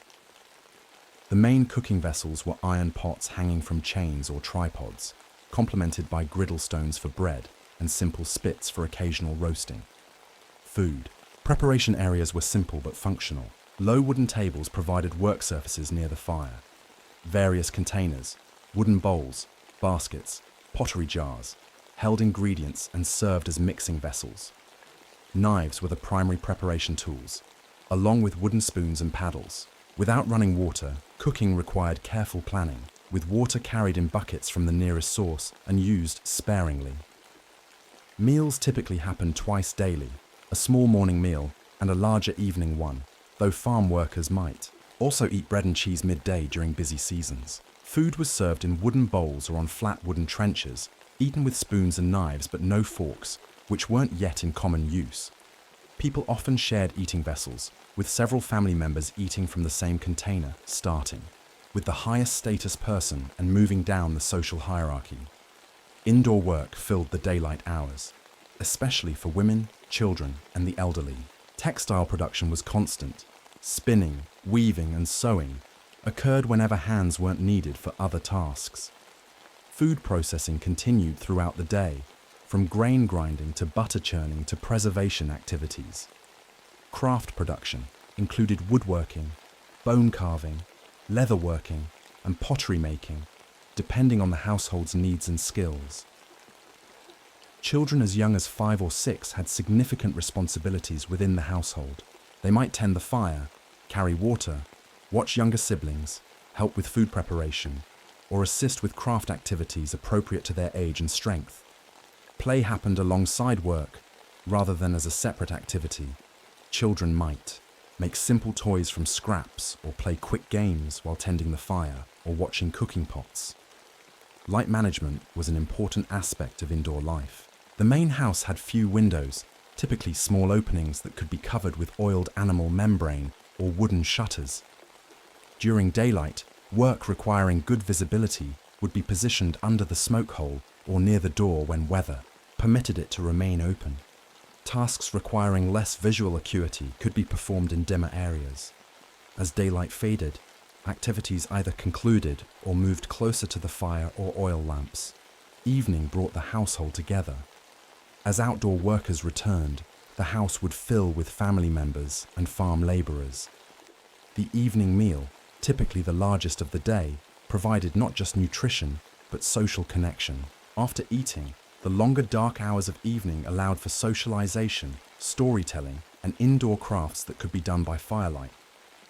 This evening, social time served multiple important purposes. Practical information was shared. Observations about livestock health, weather predictions, or news from neighboring farms. Skills were transmitted as children watched and helped adults with handicrafts. Cultural knowledge passed through stories that entertained while embedding historical information, religious concepts, and community values. Social bonds strengthened through this daily gathering, maintaining the connections essential for community. Survival sleep arrangements revealed much about Viking family structure. The household head and spouse typically had the most desirable sleeping location, often a permanent bed feature in a slightly separated area in wealthier households, or simply the sleeping bench furthest from drafts and closest to optimal hearth warmth in simpler homes. Children slept alongside parents until relatively old by our standards, perhaps age 7 or 8, before moving to sleeping areas with same-gender siblings or workers. Extended family members, grandparents, unmarried aunts or uncles, had designated sleeping spaces that reflected their status within the family structure. The acoustic environment inside a Viking house differed dramatically from our sound-insulated modern homes. Conversations weren't private. Anything said could be heard throughout the main room. Work created a constant soundscape, the rhythmic thump of weaving, the scrape of cooking tools, the tap of woodworking. At night, the sounds of sleeping people mingled with the crackle of the banked fire, the occasional shifting of livestock in their section, and whatever weather noises penetrated the roof and walls. Temperature and comfort varied greatly by season and location within the house. Winter evenings might find family members wrapped in cloaks or blankets even indoors, with only the area directly around the hearth truly warm. Summer could make the house uncomfortably hot, especially when cooking needed to continue despite warm weather. People adjusted clothing layers, seating positions, and activity levels to manage comfort within these variations. Hygiene practices reflected practical realities rather than modern standards. Full-body bathing was relatively infrequent, perhaps weekly in summer and less often in winter when heating water required significant fuel and getting wet in cold weather could be dangerous. However, hand washing before food preparation and after certain tasks was common. Clothing, especially undergarments, was changed and washed more regularly than popular stereotypes suggest, with lye soap providing effective cleaning of both bodies and fabrics. Household pests were constant companions despite various control efforts. Mice sought access to stored food, while insects were attracted to the warmth and food sources. Smoke from the hearth provided some natural pest control, particularly for insects in roof materials. Cats earned their keep by controlling rodent populations. Various herbs with insect-repelling properties might be strewn on floors or hung from rafters. Despite these measures, a level of cohabitation with small unwanted creatures was simply accepted as unavoidable. Storage management occupied significant attention. Without refrigeration or modern preservation methods, food security required careful organization of stored goods. Items were arranged according to anticipated use timing. Foods needed soon were kept more accessible, while longer-term storage items might be in less convenient locations. Regular checking of stored foods for spoilage was essential, with anything showing signs of mold or decay either discarded or processed immediately into forms less susceptible to further deterioration. Seasonal activities created different patterns of house use. Winter concentrated life indoors, with the house serving as workshop, social space, and shelter during long dark hours. Summer saw more activities move outside, with the house primarily used for sleeping, food preparation, and storage. Spring cleaning was a major annual event, with floors scraped clean, walls and ceiling cleared of soot accumulation, and bedding thoroughly aired. Fall brought intensive indoor food processing as harvest bounty was prepared for winter storage. Religious and spiritual practices were integrated into household spaces. Many Viking homes had small shrines for family worship, perhaps including carved representations of gods or ancestors. Protective symbols might be carved into main posts or doorways. Certain household tasks had ritualistic elements. Brewing, for example, was associated with specific divinities and might include small offerings or special gestures meant to ensure success. The house served as medical facility when needed. Sick family members would be tended near the hearth where warmth and easy monitoring were available. Herbs with medicinal properties hung from rafters for quick access. Simple surgeries and childbirth happened within the main room, perhaps with temporary screening for modest privacy, but primarily concerned with practical access to needed items and assistance. Social events occasionally transformed the household, a space. While everyday meals were simple affairs, feasts for religious celebrations or important life events might see the house rearranged to accommodate more people. Additional trestle tables would be set up, special decorations might be displayed, and the best food and drink presented. These occasions temporarily converted the working household into a ceremonial space that reinforced community bonds and marked significant transitions. As you drift towards sleep, imagine yourself in this busy, multifunctional space. The smoky air, the constant background of activity, the lack of privacy, but also the security of being surrounded by family and the tools needed for survival. The Viking house wasn't just a shelter, but a complete living system where nearly all aspects of life unfolded under a single roof. This integration of activities created a fundamentally different relationship with home than most modern people experience in our specialized, compartmentalized living spaces. But who exactly lived under these roofs? How were responsibilities divided? And what social structures shaped life within Viking households? And how did the home connect to the larger community beyond its walls? If you could observe a Viking household over time, you'd discover that the physical structure was just the framework for a complex social organization. The people who lived under that roof formed an interconnected unit where roles, responsibilities, and relationships were carefully structured to ensure survival in a challenging environment. Understanding who these people were and how they related to each other reveals much about Viking society beyond the individual farm. The Viking household typically included more people than just the nuclear family we might expect today. At its center was indeed the married couple who headed the farm, but around them gathered a wider circle of inhabitants. Children of various ages formed the natural core of this extended group, but the household might also include aging parents, unmarried siblings of the household head or spouse, and even more distant relatives who had nowhere else to live. Beyond blood relations, the household often included workers of various types. Free laborers might be employed seasonally or year-round, living as part of the household during their service. Servants with more permanent status formed another social layer. In some Viking households, particularly wealthier ones, thralls, slaves, constituted the lowest social tier, though their treatment and integration into household life varied considerably.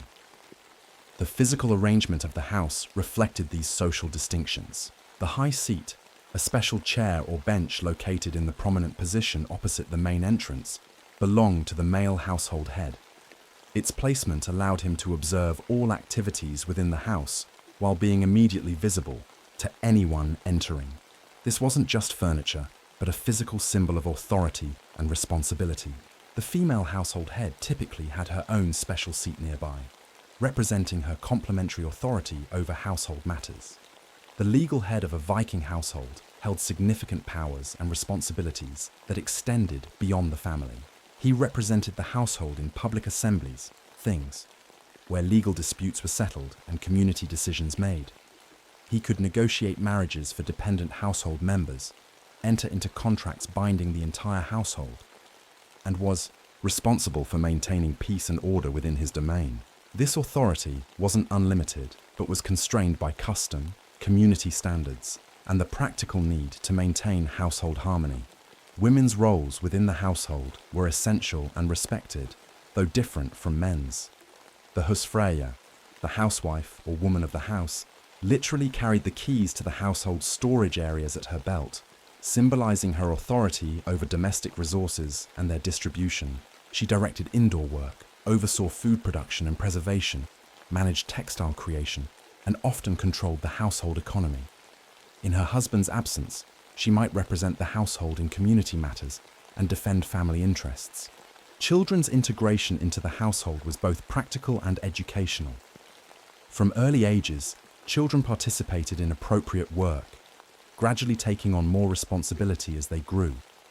This wasn't just about contributing labor, but constituted their primary education, learning by doing alongside more experienced household members. Boys typically learned outdoor tasks like farming, animal management, and construction from male relatives, while girls mastered household skills like cooking, textile production, and dairy processing from female mentors. Age brought changing roles within the household. Older people remained integrated in family life, rather than being segregated, as often happens in modern society. As physical strength diminished, elders shifted to less demanding tasks while continuing to contribute valuable experience and knowledge. An elderly man might no longer plough fields, but would advise on planting decisions and weather predictions. An older woman might not manage the daily dairy work, but would oversee cheese production, applying decades of experience to this crucial preservation process. The farmhouse served as the primary educational institution in Viking society. Without formal schools, children learned through observation, guided practice, and gradually increasing responsibility. This education wasn't limited to practical skills, but included cultural knowledge, social norms, religious practices, family history, and community relationships. Evening storytelling sessions weren't mere entertainment, but crucial transmission of accumulated wisdom that couldn't be written down in a largely non-literate society.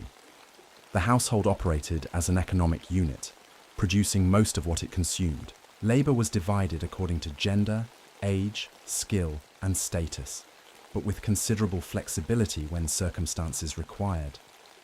During harvest, for example, everyone capable of useful work might be in the fields regardless of their usual tasks. This economic integration meant that each household member understood their contribution to collective survival, creating strong interdependence that reinforced social bonds. Decision-making within the household balanced authority with practical input. While the household head held final authority in many matters, effective farm management required considering the knowledge and observations of various household members. A wise farmer listened to his shepherd's assessment of animal health, his wife's inventory of food stores, and his experienced father's weather predictions before making major decisions affecting the farm's operation. Conflict resolution typically happened within the household whenever possible. Minor disputes between household members were settled by the household heads, with community involvement reserved for more serious matters. This internal management of problems reflected both the household's semi-autonomous status and the practical reality that discord within the working unit threatened everyone's survival. Social pressure to maintain household harmony was strong, with extended family often mediating disagreements before they expanded to require outside intervention. Privacy concepts differed dramatically from modern expectations. The physical layout of the longhouse, with its single main room, made visual privacy nearly impossible. Conversations could be overheard by anyone present, and even sleeping arrangements offered little personal space. However, social privacy existed through community norms. Household members learned to respect others' dignity by not drawing attention to overheard conversations or observed activities that weren't meant for public comment. This created a workable balance between the practical realities of shared living space and human needs for some personal boundaries. The household's relationship with the surrounding community was carefully calibrated between independence and interdependence. Each farm needed to be largely self-sufficient, yet no single household could survive entirely alone. Community networks provided crucial support during crises, assistance with labor-intensive projects, marriage prospects for young people, and the social connections that made harsh conditions endurable. The farmhouse served as the interface between family and community, opening its doors for various social obligations while maintaining its integrity as a distinct unit. Hospitality obligations shaped interactions between households. A traveller arriving at a Viking farm could expect shelter and food, with the quality of this hospitality reflecting on the household's honour and status. This wasn't just generosity, but a reciprocal system. Today's host might be tomorrow's traveller needing accommodation elsewhere. Even modest households would offer what they could, while wealthier farms might provide more elaborate hospitality, including entertainment and gifts for departing guests. Seasonal gatherings brought multiple households together for both practical and social purposes. Spring and fall assemblies, combined legal proceedings, trading opportunities, and social interaction. Religious festivals marked important points in the agricultural calendar while reinforcing community bonds. Work parties for labor-intensive tasks like barn raising or harvest brought neighboring farms together, combining necessary work with social bonding through shared meals and post-work celebration. The household's social network extended through various formal and informal relationships. Marriage created alliances between families, with careful consideration given to how these connections might benefit both households. Godparent relationships, though different from modern Christian versions, created bonds between children and adults from other households who took special interest in their welfare. Friendship between household heads often led to preferential trading arrangements or mutual assistance agreements that benefited both farms. Material culture within the home reflected both status and connections. Imported items, perhaps a glass, cup, exotic cloth, or foreign pottery, demonstrated trade connections and wealth. Locally crafted but high-quality items like decorated textiles or carved wood pieces showed the household's skill levels and aesthetic values. The display of weapons, particularly ornate ones, indicated both military capacity and social standing. Visitors could read these material signals to understand the household's position in the larger community. The household's reputation was carefully maintained through both actions and appearances. Generosity appropriate to one's means, reliability in fulfilling obligations, and proper observation of social norms all contributed to how a household was perceived by the wider community. This reputation affected everything from marriage prospects for young household members to the terms of trade arrangements to the likelihood of receiving community support during difficulties. The physical appearance of the farm, well-maintained buildings, properly tended fields, healthy livestock, served as visible evidence of the household's competence and prosperity.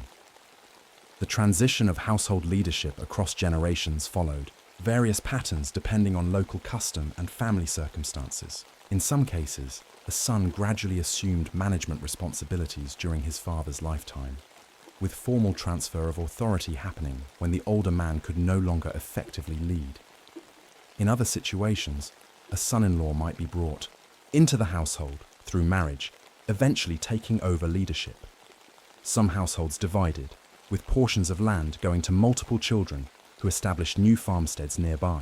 These transitions were critical moments that could either strengthen or threaten the household's continued success. As you drift towards sleep, imagine the Viking farmhouse not just as a physical shelter, but as the physical embodiment of a social institution. a carefully balanced organization of people whose coordinated efforts and clearly defined relationships created a resilient unit capable of surviving in challenging circumstances. The walls sheltered not just individuals, but a complete social system that connected past to future through daily practices, transmitted knowledge, and maintained the cultural patterns that defined Norse society. The Viking home, for all its material simplicity compared to modern housing, represented something profoundly important: a successful adaptation to environment that integrated physical structure, social organization, economic production, and cultural values into a coherent whole. Its design reflected not just building technology, but deep understanding of human needs and relationships.